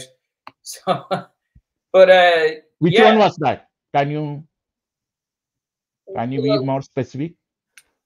Well, there was a lot of stuff that we looked at, wasn't there? I mean, but I'm just trying to remember exactly. Oh, that's the next one. Yeah, we are not. I think that's episode 8. I still have to. Is it the one that Bell's theorem and all we are looking into? No, I thought it was more we were looking into gauge groups and all of that. Oh, gauge. Now, you were saying, yeah. So we looked at flavor particle physics and. Oh, gauge. We finally agreed that we have to really look more into gauge because there's a lot of confusion about that. Yeah, but some of it is just like my own confusion as well on the subject. I think you're kind of referencing a more maybe a deeper confusion to do with the mathematics, which I think is what you're talking about here as well. But yeah, so well, there was just some. What was that? Specific things you have some few points. There, yeah, but well, there was quite a lot of them. But rather than getting into the specifics there, because I was trying to make it another point. You know, when we were talking about gauge groups and local gauge, you remember? And then there's this whole thing about SL2Z or SL2C, which is like part of the they call it like the Lorentz group, I think, but I don't know if it is actually. Invariance. You mean about the invariance? Yeah, there's Poincaré group, and so then you basically it's weird because they use the exact same thing. They have like a Lie group manifold, and then they have a Lie algebra tangent space. And so if they want to have an invariant rotation, let's say, or transformation, they just take like the exponential, or they take the exponential to a matrix from SL2C, and then they only take the rotation like up to leading order, so identity and then the matrix. So they don't take into consideration. There's basically they're just moving a tiny little bit, you know. It's like a tiny bit of difference. And that, because you have the gauge transformation with the tangent spaces at the identity, and the identity is located at infinity. So when you make the rotation, because it's so small, it's absorbed by the identity. So then when it's projected onto the tangent space, there is no difference. You don't see any difference, which is interesting. But oh yeah, but then you can have like larger. Remember you were talking about changing local to global.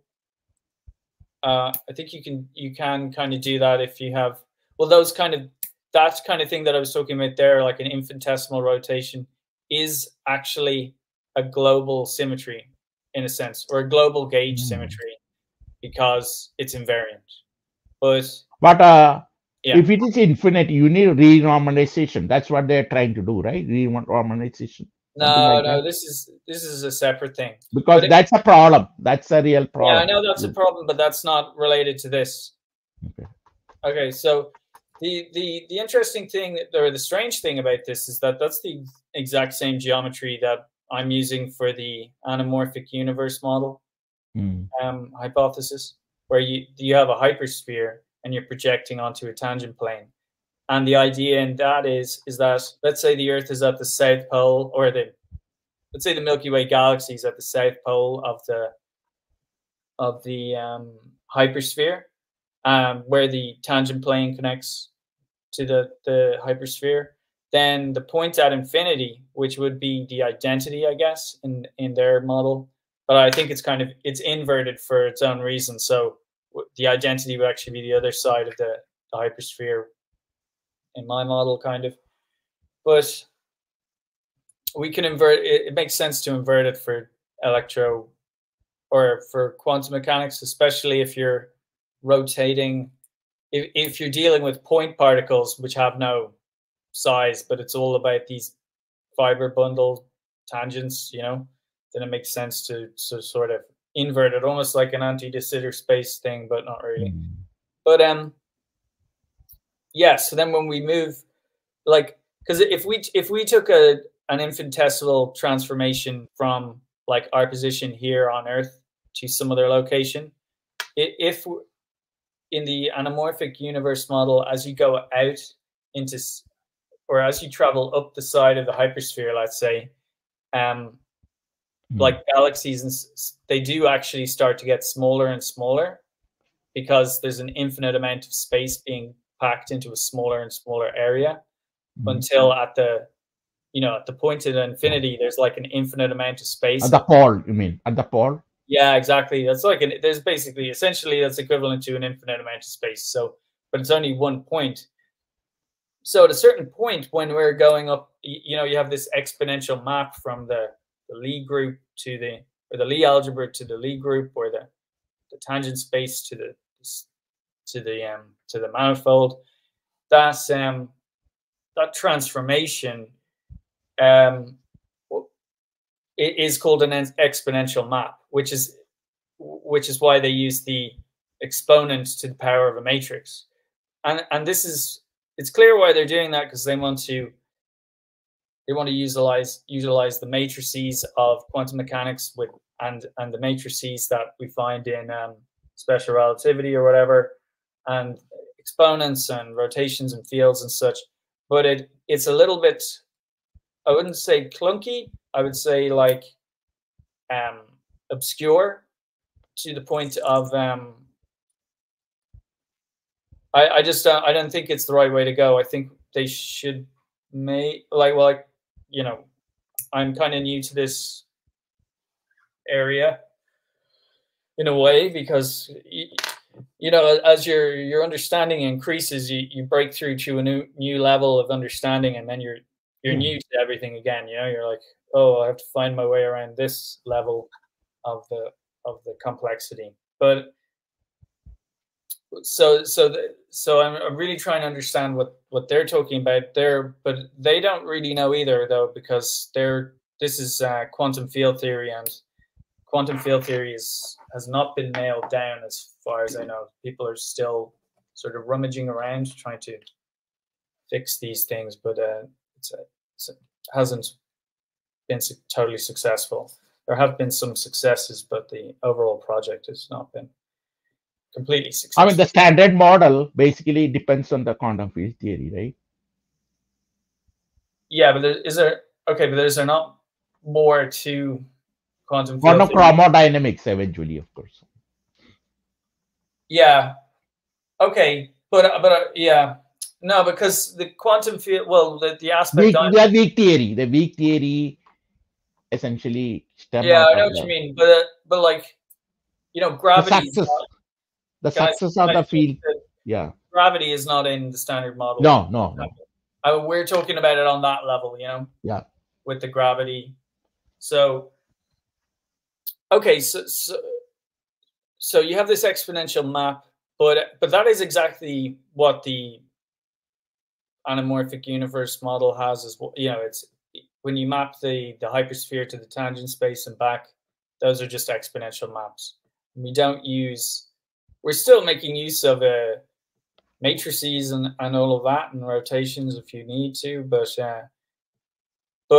you know, we're not getting into like exponentials of matrix, or to an exponential to the power of a matrices, or anything, you know, anything complicated like leading order. I mean, we can do that, but it's not that necessary. I don't think it really provides that much. But the interesting thing about it is that if you're taking this infinitesimal rotation or gauge, and then that's not affecting it, because it's not up to leading order, you cut out all of the transformations at the identity. The same thing would happen on the Earth, because if you move anywhere on the Earth, that's just such a tiny transformation in terms of the size of the universe, you know, especially on the tangent plane. So when you do take that small step, that's going to be just absorbed by the infinity at the top of the hypersphere. So there shouldn't be any change in the way the universe looks. And because at the top of the hypersphere, you're essentially in the quantum universe at that point. In fact, you've probably long ago crossed over into something that might even be below the Planck scale or at the Planck scale. But certainly, you're basically talking about zero size, so that could be Planck scale. Yeah, so 0 point field. See, your thing is good because you're looking at the geometry. Completely zero size. There's no size at that point. But then you have Planck's quantization of the black body spectrum. So you see the issue with the hypersphere is that if the distribution of galaxies remains the same as it goes out, and their sizes are also the same, but their sizes can't be. But let's say the distribution remains the same, you're going to wind up with a situation where there's an infinite amount of mass at the at the top of the hypersphere. So it's like a black hole in a sense. Absolutely, it would form a black hole, but the problem with that is that the hypersphere is not infinite in size.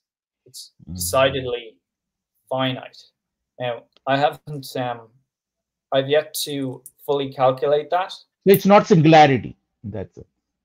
It's not as, yeah, it's not a singularity because everything is getting smaller as it goes up there. So technically, if you had a telescope and you were to be able to look beyond the, so for instance, if the distribution was staying the same as we went out into space, then everything would get denser and denser as we approach the point at infinity. But because the distribution drops off, and because things get smaller, and because everything gets quantized the further out you go, you're going to, instead of it being an exponential curve to infinity, it's going to look more like the black body spectrum. It's going to go out, and then it's going to go down to zero at the point at the north, the zenith of the hypersphere. And that's good news, because if it went to infinity, obviously, yeah, there'd be a lot of problems, right? Especially ultraviolet catastrophe. Yeah. Yeah, and because the hypersphere is probably not that big. I mean, I can't remember what numbers we put on it before, but it was only like 432, was it gigaparsecs or something? Yeah. If we go by the Hubble constant method, like if the Hubble constant is correct, which it isn't, there's absolutely no way that's right. Because if it was correct, it would be a total fluke. And because according to my logic or hypothesis, the universe is not expanding anyway, not anymore. That ended a long time ago. So if I can find that, let's say it was like 432 megaparsecs or something.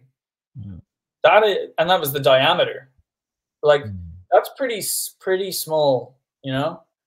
And I don't think that. I mean, I don't know how long it would take for that kind of gravity to reach us. I suppose I'd have to do the equations, but I'm pretty sure we'd be seeing some effects, or the universe would end probably fairly quickly. So it's important to have this this quantization, which means that when we take a small walk on the Earth, or even a plane journey or whatever, that's going to be all absorbed into this infinity at the zenith, and therefore into the quantum universe. However, if we were to take a much larger step, if we were to take like a step halfway around the hypersphere, I think if we were to apply the equations that I'm talking about here with gauge transformations, that would no longer be a trivial transformation, and we should expect to see major changes in the, how do you say, it will no longer be invariant. We will notice major changes. So, and those changes should appear in like physical laws maybe, and potentials and stuff like that. But it all depends on, does the hypersphere rotate as the person makes that large step? If so, then everything is going to be reordered based on that. So there'll be a new point at infinity, and because otherwise the person is going to wind up inside the quantum realm, which according to Emery is another dimension, right? So reality, yeah. So and I would agree with that. I would say that for a start, everything up there is probably, like, in some weird way, it's antimatter, and then when it's projected, it's kind of also projected down here as well, and then it becomes matter again. So that's weird. So it's like it's almost like the entire quantum world is somehow on the far side of the universe of the hypersphere, and it's also projected here. So it's like here and not here. And it is the thing and it isn't, kind of. So it's like another world in that respect. A But multi-universe. I mean, we are talking about different universes, right? You are talking about. well, yes and no. I mean, like the tangent space is a universe that is infinite. It's all three-dimensional, so it's in one dimension.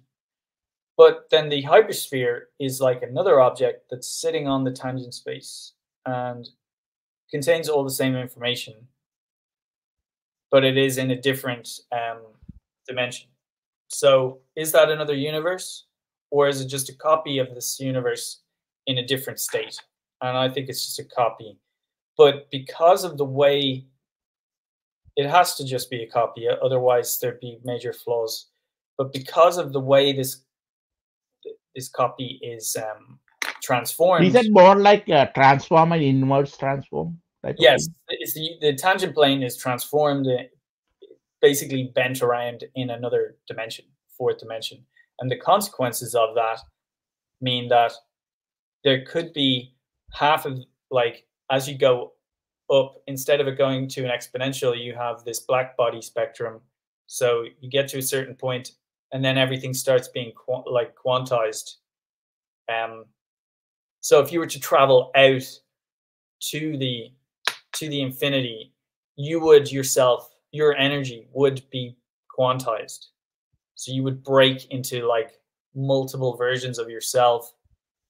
And at that point, that would kind of be indistinguishable from a many worlds thing. But that would be a very much like, you would literally break into many universes, but they'd all kind of be copies of yourself. Well, there's a lot of stuff like that about the fundamental domain on the hypersphere and how it's linked to Mobius strips and stuff. I think we looked at that before, didn't we? The videos. Yeah. So there's stuff there, but they all seem to be, they're kind of copies of our universe. But those copies, it's like mirror universe or mirror universe or inverse. See, I think. Yeah. I mean, I'm thinking just, I don't know whether it's correct, but the quantum and the relativity is transform related.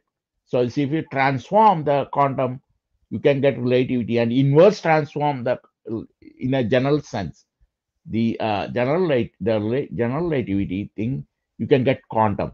I mean, if there's a connection like that, I think, and then use that as a mirror or chiral thing, I think well, I think that's what they're attempting to do this whole time, with the, like, you know, you have the Lie group and the Lie algebra. Not saying that is the transform you're talking about, but there's some effort there, isn't there, between like special unitary group matrices like SU2, which handle different symmetries in the quantum world, and then, or SUN, let's say, was the point we were getting to, and then the SL2C matrices, and so then there's this transform, or you know these transforms between the two. So this is like, that is a thing, but I don't know, like, how big a deal that really is. I mean, the good thing is, any theory or hypothesis or whatever that's going to unify these two areas, then it would make sense that it works within the framework that they're talking about. But otherwise, but I think if you're just going to parrot what they say, or I'm trying to express this the right way, but the point is, I think if you, or like, let's say you're going to take what they have already and you're just going to intensify it and make it even more complicated or something, I think that would be the wrong approach. And I think that will not work. And in fact, you will destroy whatever they had going for them. I think they've gone down a fairly deep kind of rabbit hole of complexity to do with mathematics. And the last place we want to go is any further. No, I want to get away from it. Yeah. Simplify the math. But it's still important to know what they're saying, I think. Yeah, that's what I'm saying. So that's what I think I showed you, right? I don't know whether I should show, but mainly I talked about sense, about the sense Oh matrix. yeah. I saw Remember that. that sense and the space and the Yeah. and time. I think it's going to the following. I came with the following thing. Let me second that's the- so I think there is something called expanded dimensions, which will be like Yeah. 12. The contracted dimension will be 5. Okay. Now it's better to talk about rank of a tensor. So you have possibility of rank 1, rank 2, rank 3, rank 4, rank 5, rank 6 tensors. Then after that, rank 10 tensors Wait and a second. rank 12.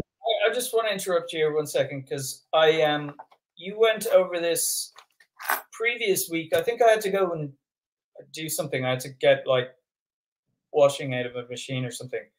And you did you kind of went through your, it's very interesting, is sort of the background of your theory using the your webcam there or whatever, and you wrote it down. Should I show that? No, it's fine because you already showed it a previous week. Yeah. And it was very, and you went through it all, and so I actually had the opportunity to watch that back because I didn't see it, and so that's actually what I was going to ask you about just now, which was that you mentioned it goes up to 12 and then you bring it back down to 5. Oh, I didn't see the point. Like, what's the point in bringing it to 12 if you're just going to wind up at 5? No, the expanded thing. If you're talking about expanded dimensions I versus don't get, contracted what does that dimensions. mean though? Like, what is? Okay. So when you talk about Cadusa Klein, okay, it is like the contracted dimensions. So I'm trying to prove that how that could be. But Well, wait a second though. What did you mean by contracted dimensions? okay, suppose you have the Well, you're talking about Cadusa Klein. You're talking about okay. contracted dimensions. So the for example, in that context, what do you mean by contracted? Yeah. So let me explain this one. Suppose you have three-dimensional space, right? We do, yes, yeah. Okay, Euclidean XYZ, right? XYZ. You can contract it by using a tensor that is just one-dimensional. Because I don't know that. XYZ. You have to show me that because No, the R, the XY. See, suppose you have two like X and Y coordinates. You'd actually have to show me that, like, okay, how you do that. Okay. Maybe Should not. I show it? Yeah, you can do that, yeah. Okay. So you would contract this space. Now you're not talking about a Lorentz Fitzgerald contraction, are you? Not really, but let me. So what do you mean by contracting the space then? That's interesting. Yeah. So would you say like you'd have maybe a rank 3 tensor with X, Y, and Z, and then you contract it by just having a rank 1 tensor? Yeah, let me pull up that. Let me see. So actually, I want to show very simple things. What does that mean in a physical universe? Like because we have 3 dimensions in this universe. Okay, so how would you? Let's say you have your contraction with this vector. What would that mean? Okay, let me try to show. Let me just draw a simple thing. Okay. I just going to show X and Y plane. 1 minute. Yeah. And then, so you have.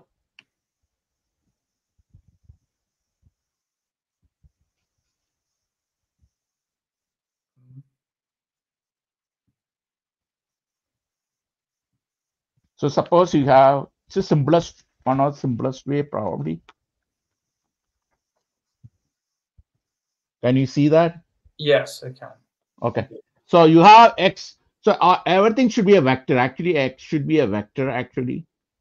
And Y also should be a vector. Okay. It starts from there. And one thing. Okay. Well, there so then, so they don't need to be vectors. Okay. So the X and the and the Y, right? You can combine into form one vector or one tensor. Oh, one I see vector. Yeah, yeah, X yeah. and Y, you can combine it. And Okay. it could be a vector actually. It could Yes. still be a vector. Yeah, But yeah. the same way you can do X, Y, Z. Suppose I have Z here, Right. uh, and then you have Y here, and then you have X here. Yeah. You can make into a tensor R which contains X, Y, Z, right? Sure. It is the it's a net tensor. Okay, so this Right. is what I mean contracted. So in expanded thing you have three of them. You need three of them. Yeah. In contracted thing you need only one of them. What do you mean though? Sorry, I don't get you. No, One so what? I describe suppose between a Sorry. Do you position. mean kind of? Do you mean one vector? Yeah, suppose I need to measure. So Let's the say I vector have, still has three dimensions though. yeah, between 1 and 2. Let's say we have point Well, one how is and it two. contracted if it has three dimensions? You start with three dimensions. Your vector has three dimensions. In what sense is it contracted? Yeah, so suppose I have position 1, position 2, right? Yeah. So I can describe by a simple tensor that connects the two. Okay. So I say R connects the two, right? Okay. So this is what I mean contracted dimension. But actually it could be in 3-dimensional space. So actually Oh, okay. P1 could be X1, Y1, So you're Z1. basically talking about it's some sort of projection. Is it from three-dimensional space to two Yeah, and then to one or something like that? yeah. Or So do this you use is, a different method to contract it, or would you use projections? yeah. So in terms of between vector and tensor, you can kind of think. So No, in that doesn't mean anything to me. Sorry, Rajan. Are you no, no, projecting it? Are you projecting it down onto lower subspaces, or what are you doing? So yeah. what you just said means nothing to me. Okay. Suppose I have vector Yeah, R. yeah. Just I think you're talking about it more in a mathematical sense, which I just don't. I don't know what that is. no, no, no. Suppose I connect between the 2 points, right? It depends on the reference frame I'm using, right? So I Okay, connect the again, two. I don't understand what you mean by reference frame. So Okay. don't use any of that language because I just don't understand it. Okay. Like, I know what a reference frame is, but I don't know what it means in this context. Okay. So So when it, you see, I don't know, like just explain it there because yeah. I'm not following this at all. Okay. So I have point 1 and point 2, right? I can describe by an R tensor between the two, right? Yeah, but what is it? Where does point one and point two? Is it what dimensional space is it in? What's the basis vectors of this dimensional space? Is it just what is this place? You have to define it, no? Or Just is it just two totally different points. Just two different points. yeah, but in what space? In what Is basis? space. Let's say in 3D space. Okay, so we're back. So this is 3D space. Okay. Yeah. So 3D space, I have a point here and a point here, right? Yes. Gotcha. I can describe by a tensor R, right? It will be a tensor. Okay. Okay. I don't know. It will be a rank 3 tensor, right? Because it has Yeah. 3D space. All Okay. right. I'll go with But that. okay. But I can also use Euclidean XYZ, right? I can use an XYZ. I thought. Wait a second. You wasn't the three-dimensional space XYZ or what was it?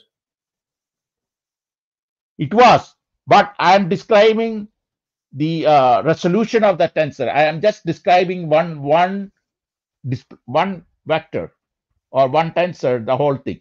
But I can resolve into XYZ coordinate, right? XYZ. Well, what coordinate? Well, I asked you what the basis vector, like the basis was, and you said it was three-dimensional space. So Yeah. so that is XYZ, or were you in spherical coordinates, or what were you in? No, XYZ, just a symbol. But then you're not. So then, what are you converting it from to XYZ? You said three-dimensional space to XYZ. I mean, it's going to be when you have your vector space, or sorry, your tensor. That's going to be XYZ, isn't it? Yeah, but it's a combined thing. See, I'm just saying it's R, then I resolve into XYZ. So then I say, what is the X? Okay, sorry. Now that I don't understand. What do you mean there? Can you show So me me graphically what the difference between or and XYZ is. Okay. Suppose I have. Because I understand So if I you need just a say, okay. hey, this is a So variable, or is a variable, and then it stands for this tensor that's XYZ. But otherwise, I'm not following you. Okay. So suppose I R in terms of R, let's say it's 5 units, right? Let's say it's 5 units, and I have a normal n, right? So that's the vector. But this normal, I can. Wait a second. So what is that? You're saying the magnitude is five times, and the direction is n. So I refer to like a mu coordinate. Let's say it's like a mu right? coordinate. Okay, so yeah. Okay. You see that? Well, so I would have thought like a tensor is like a matrix, isn't it? Yeah. Yeah. But I So suppose this is a what is this? Is a one-dimensional vector or something, or? Yeah. So yeah, you could have it's got a magnitude and it has a direction, and the direction is defined by the tensor. By the tensor. Okay, cool. It's pointing out. Now I convert to XYZ. Okay, so what was it in originally? Oh, it was in that. In that n. Not n. So n is just a variable name. Then you're not converting anything. Yeah, n is from a mu coordinate. It's just what is a mu coordinate? It's a mu is at any angle. It's not a specific. It's not a Euclidean in the sense that it is not a fixed coordinate. Mu is not a fixed coordinate. I don't know. So what if it's not Euclidean? What is it? So mu is a general thing wherever I am, like a 0 point, wherever I start. This is a starting point, right? Let's say I started from here, starting point. Are you saying that XYZ is not general then? No, I'm not using XYZ in this case. I'm not using XYZ. But when you have like a tensor with mu, nu, or whatever, that could be just rewritten as like 1, 2, or x and y. Yeah. Not always. See, that's the thing. Mu coordinate are orthogonal. You don't have to be orthogonal. The first place. Okay, yeah, but then you're using a different basis. You're using like spherical coordinates or something. Yeah, the reference point is not. See, I had. So suppose I am here, right? Suppose I am here, but I am not, and then I move from here to here. I am here, move to here. I just measure the distance, and I say this is my direction. Whatever the direction is, northwest. Let's say it's northwest, right? So I'm just moving. Well, I kind of feel like we're going around in circles here. I'm not really understanding the major points. Oh, okay. Let's look at the southeast north. That may help us. I know. I don't know. Like, should we be getting into southeast and north in this context? Because that's very like, you wouldn't use that in relativity anyway. No, but actually directions you should talk about that. So north. Suppose I am going, because if I am going someplace, suppose I am here, right? Yeah. And I am going to another place here, P1, and I am go to another location P2, right? Right. So I am going along the northeast direction, right? So this is northeast direction. You see that? Yeah, I see that. Rajan. You see that? I'm going there northeast, but I'm just describing by the normal. R is 5n. The n actually refers to the northeast direction. Sure. Yes. It is, but I can say, okay, I went so much, I resolve it. 5 could be what? Like 4 and 3, I think. Okay. I said I went 4n, 4 along the north direction, and then 3 along the east direction. I get the same point, right? I get the, you see that? So I resolve it. I say R, which is phi n, which is northeast, right? Northeast. Well, what are you saying? So, what do you say? I don't know. This is not helping. You did mention something about, X, Y, Z are orthogonal, but yeah, it's the your same as basis. XYZ, Wait, right? Let's say I this haven't is finished my point here. But your okay. basis vectors don't have to be orthogonal. That's true because they could be in spherical coordinates, Yeah, right? yeah, Okay, and so maybe there's some like covariant transformation between spherical coordinates on the top and on the bottom or something, and those could be new. You could transform. They might be new or whatever. But anyway, it wouldn't really matter. You just transform back and forth between the two of them. That's really all they're doing, and that's all they've been doing for a very long time. And yeah, I don't really find it that interesting, to be quite honest with you. I find it quite boring as a whole venture.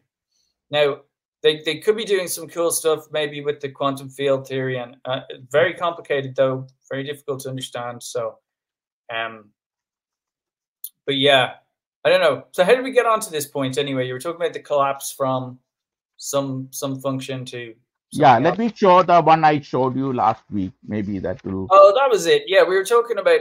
So I'm asking why bother bringing it up to 6 dimensions of time if you're just gonna come back to 5? I don't think like when they're talking about contracting a dimension in, let's say, Kaluza-Klein space, they don't mean that they're. Oh, well, I have no idea what you just showed there in terms of the maths, but when they're talking about that, they're talking about curling the dimension up small, yeah, into a circle. That's the Kaluza-Klein dimension, the fifth dimension, if you like, fifth spatial dimension becomes a small little circle, yeah, or torus, and that can be found throughout space in every direction. So that is what they're talking about there when they talk about a contracted dimension, and I'm sure you could describe that using tensors. So off you go if you want to, but before that, the question I'm asking is, so you'd have 12 dimensions, right? Yeah. So presumably all of those 12 dimensions are curled up small as well, but then somehow they all vanish, and you're just left with the normal 4 dimensions, space and time, and a 5th curled up dimension. Is this correct? Am I yeah, I think you are in the right direction about that. Was there anything else you'd like to like? Okay. So in a sense, that's correct. So the 12 will have the curled up dimensions. That's correct. So then you come to a mesoscopic level. You don't have the curled up dimensions. Instead, you have the 4. Yeah. So this is the thing. I'm down with on this because this is what we were talking about previously, where we have the quasi crystal symmetry, and so we seem to have this order 5-fold, this 5-fold force, or not. Well, we don't know if it's a force or if it's a geometry or if it's both, and then it becomes this 4-fold thing where we get four forces from. However, so like, I think this is fine. This is a good direction to go in, but I don't see what I'm getting at is I don't see the point of all the previous stuff. Is it going to link to string theory or something? Yeah, eventually the idea is that the string theory uses many dimensions, right? But I can always, then theory, you can boil down to these dimensions. You don't need to go. Well, no. String theory is like what is the vibration at different. Well, what is M theory? It's up to, is it 11? More brain, yeah. No, but what's the dimensions? I think it's 11, probably 11. Yeah, but you've got 12 there, so you're 1 over. Yeah, because sense. I'm considering sense also. Yeah, but all of your stuff here is broken down wrong then, because string theory doesn't have 6 dimensions of time. Yeah, that's a new thing. There's nothing to do with string theory. You see that? There's nothing to No, look, that. You should. I want to make it look, I'm clear. fine if you want to use the dimensions of string theory, that's okay with No, me. I'm Because not using that. I'm not using the dimensions of string theory. No, I'm not using that. okay, so we're not talking about string theory then. We're talking Yeah. about your theory, but it breaks down and it collapses into this 5-dimensional thing, which I'm thinking is great, and this makes a lot of sense. But what I'm saying is that you can just start from that point and say we have these 5 dimensions, and I'm saying that all of this preamble here is not necessary and is probably Okay. like I would say it's kind of detrimental to your theory because it seems to me to be redundant. Do you get me? It could be. I mean, I'm trying to simplify it, but sometimes when you simplify it, it can get to trivial things. Yeah, I do agree. So To yeah. understand things. Sometimes like mathematical proofs can be like so circular and they just seem trivial. Yeah, trivial. They can be very powerful if they're proving something, that's You if get you're a lot of doing spurious things. an Spurious. infinite group or something, and then you just Yeah. apply this trivial concept to it, and you can get a really deep understanding of what's going on, and that's great. But here, I don't see that. What I see is a lot of very complicated edifices constructed one on top of the other that all like cancel to give an answer, but there's no reason to in the first instance to have built the edifice, and in the second instance to have cancelled it. And it would be like if I were to start, I don't know, building.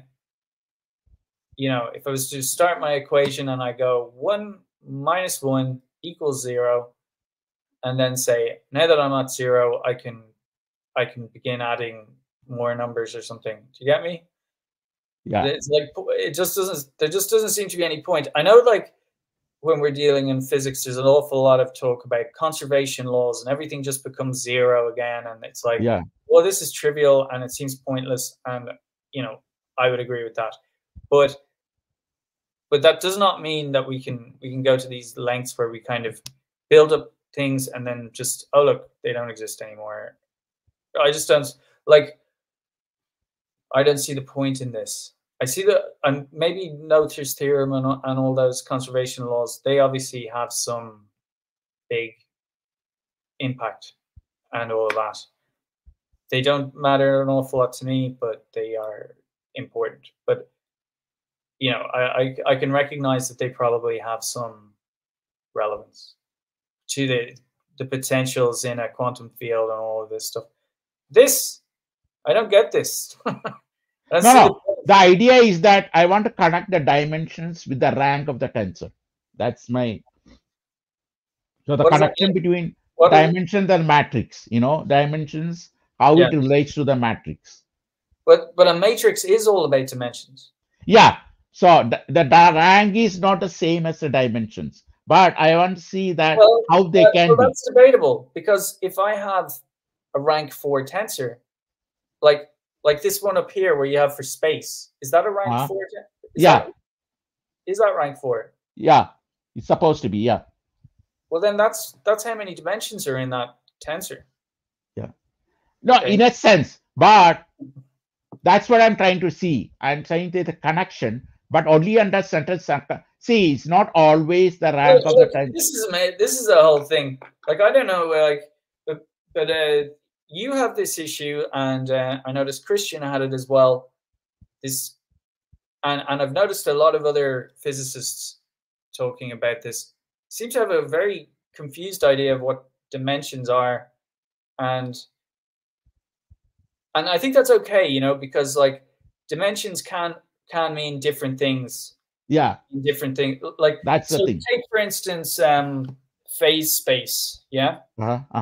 And we have 3 dimensions of space, which gives the position of whatever we're looking at, like the particle or whatever. Yeah. And then we have the phase space, which tells us what the momentum, and and it has to do with the mass. And so this whole thing winds up being 6-dimensional, right? So we have 6 dimensions in our phase space, which is describing what we see in 3-dimensional space plus 1 of time or whatever. So when we say like, okay, 6 dimensions, they're just 6 characteristics. Like they could have been, I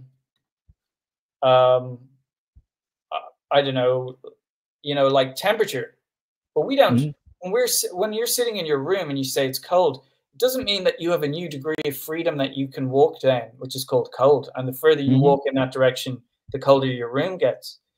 That's not what we mean. So when we're talking about dimensions, spatial dimensions, and then other dimensions like properties, potentials, momentums, temperatures, blah, blah, blah, those are not directions in space.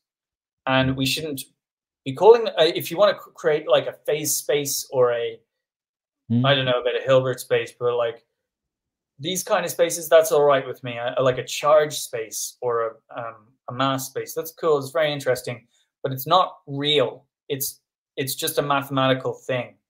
Yes. And we shouldn't reify them. And yeah, and that's important.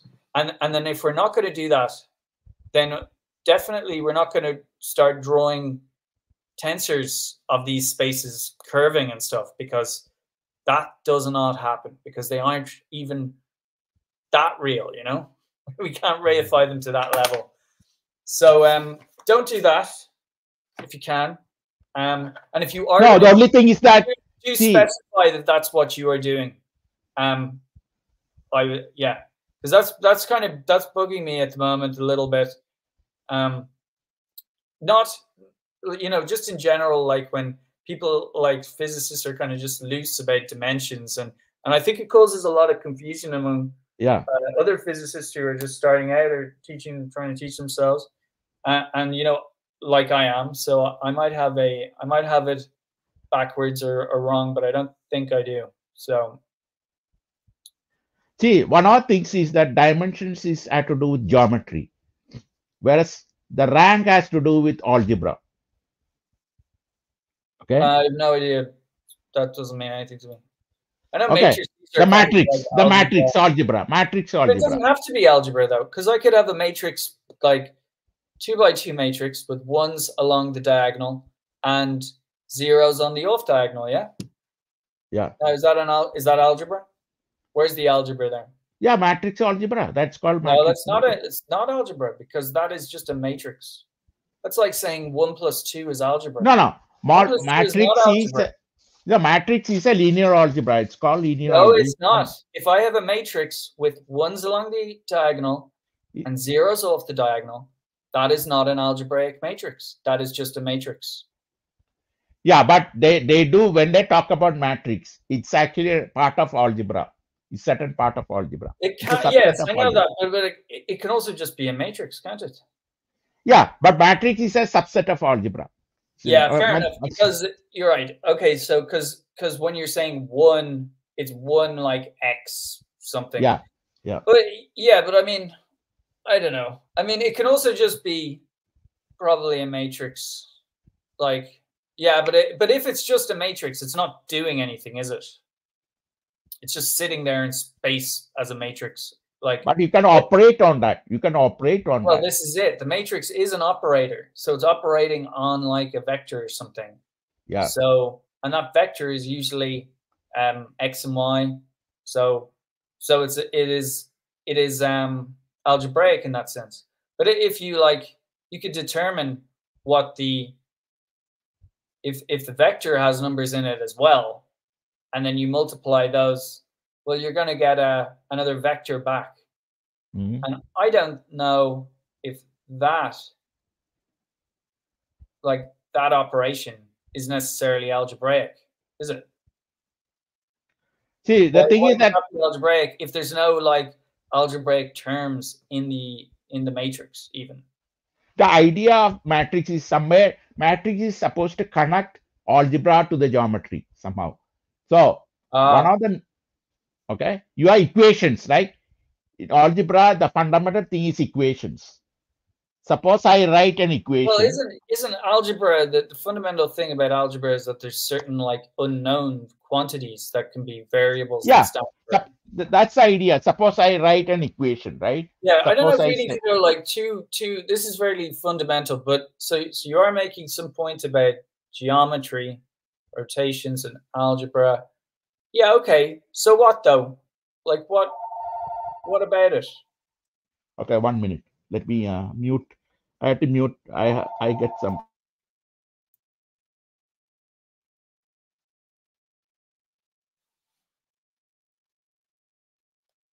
Yeah.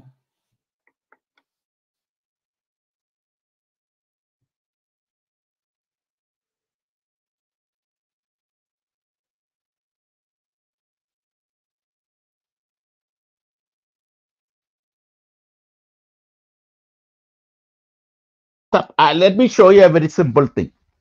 So this is Yeah. an equation. This is algebra. Okay.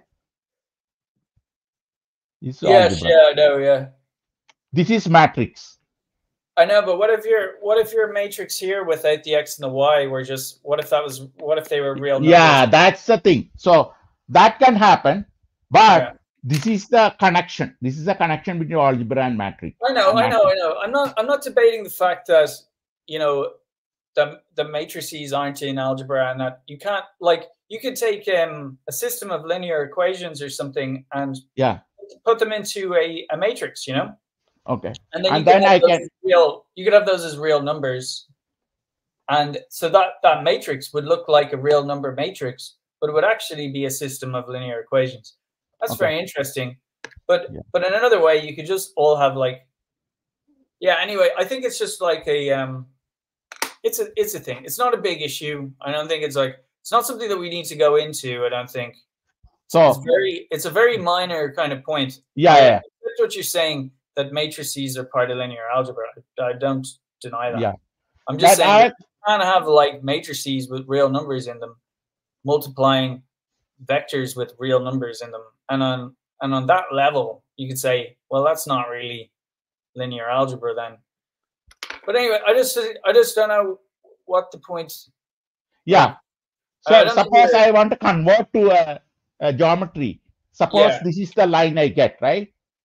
So I get Oh yeah. See what you mean? okay. Yeah. So then I can connect with that to this. You see that I connect with the matrix. There's a connection between the matrix and this also.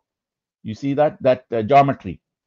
Yeah. I don't deny that. Yeah. So that's the idea.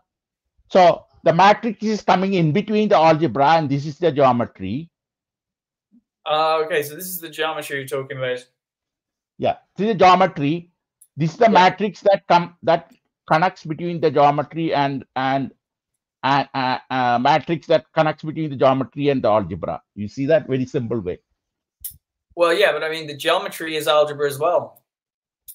Well, it is algebraic geometry. Just so because I don't put any equation here. Both geometry and they're both algebra. There's no. I mean, no. Suppose I put a line there. I don't have algebra here. You see that? I just have a geometry. It's also geometry and it's also algebra. So no, but I had to work out the algebra. I had to work out the algebra to put this. You see that? I just put two lines. This is geometry. And I don't talk about any algebra here. I say, okay, there is an angle between them, things like that. I don't say any algebra, just pure geometry. How these two lines are at an angle. I put a theta, angle between the two lines, things like that. And you have the geometry. Yeah. Then I find the equation of the line. That's when my algebra comes there. Right, I agree. Yeah. Okay. So I look at pure geometry, pure algebra. This is pure algebra. Then I try to connect them. The matrix try to, it helps me. Well, I don't know. I don't know what like point that serves then. I mean, because you can construct the geometry out of the algebra. Okay. Yeah. So you're saying that the matrix helps in that. So what? I mean, so where does this get us? Like, what are we talking about? Okay. So the thing is that you can generalize. The idea is like you can generalize the whole process. Oh, okay. That is true. Okay. Tensor and everything. Yeah, that's the idea. So the generalization always is not very easy. Yeah. So, but by Yeah, yeah. examples, you can understand But what's going on. I just don't know how this is like, how this benefiting anything. But so what? Yeah, because Hmm. using these concepts, you can generalize about tensors, about matrix, about geometry, about algebra. That's all I'm saying. Oh yeah, yeah. No, I agree. That's true. That's all.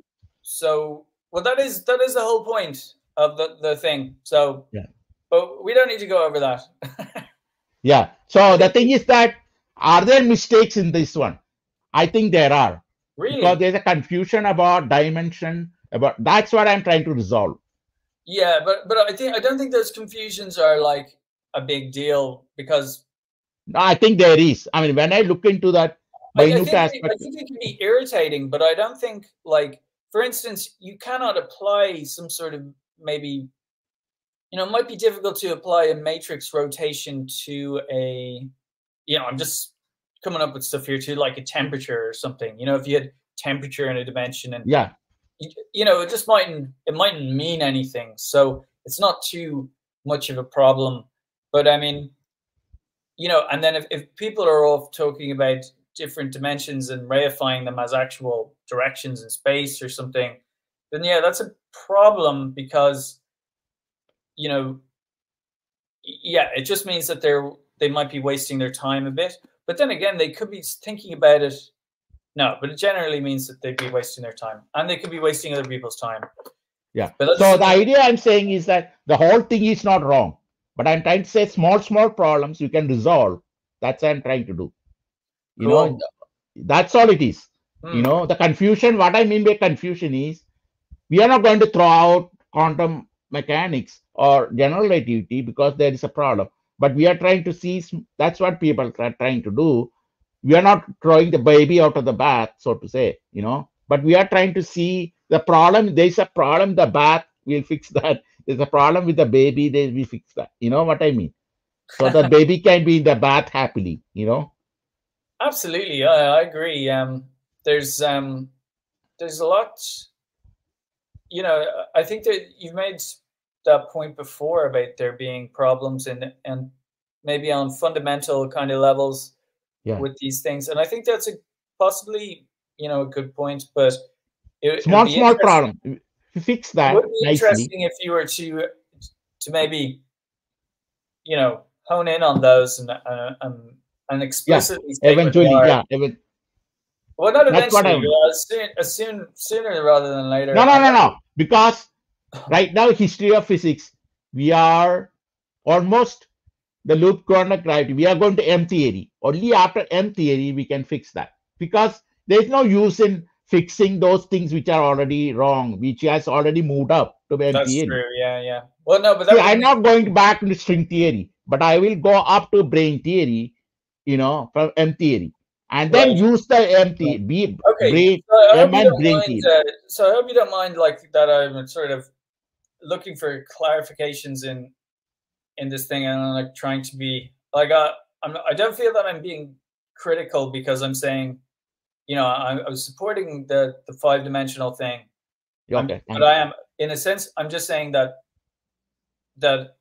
you've done a lot of work which kind of overturns itself. So it's not a criticism. I'm just saying that you don't need it.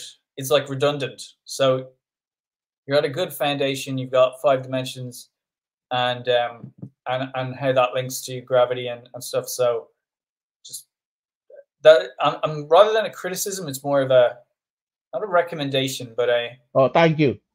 it's Yeah, like I'm trying to say like a piece of advice or something, sure. or like a Yeah, I nudge, appreciate. go I in that appreciate. go in that direction. So that's all I'm saying. Sure, I'm not sure. trying to. I always welcome that. Thank Good. you. But the thing is that sometime when you work it out, there Yeah. are extra things that come out. Then you have to kind of remove it. You know what I mean? So always new Yeah. things when you But then do. if you're putting them in, like if you put them in by hand or something, then I question when you remove it. I question them, why are they there in the first place? Yeah, that's because I'm trying to figure out simple thing here, simple things, right? So in order to Right. get that, I might go through some procedure before I get the final result, work out the thing. In that workout, you may get them trivial things, but you just cross it out. You know that they Yeah, yeah. cannot be But I'm logically. uninterested You in any. I'm usually very not interested in a lot of that stuff. That's kind of mathematics, and I don't do mathematics. I don't even really like it. uh, I know, no, I do. I do. I think there's a lot of good things, but there's certain things about maths that, like when we're talking about those kind of redundant things, I yeah, know they're very useful and they're very powerful, but unless you're applying it in that sense, then it's just kind of trivial. Unless you're here to like educate people about those kind of yeah. So you ask basic some stuff. questions, And right? that's cool. I think that's really good. But at the same time, we're trying to progress. We're trying to get beyond just Yeah, yeah, yeah. So so. see, So this one will clarify some of the things, right? Because it's simple example. absolutely, it's simple. That's what I I'm like doing. it, but maybe we shouldn't be engaged in like that. Like not too simple. Like we don't want to be, I believe.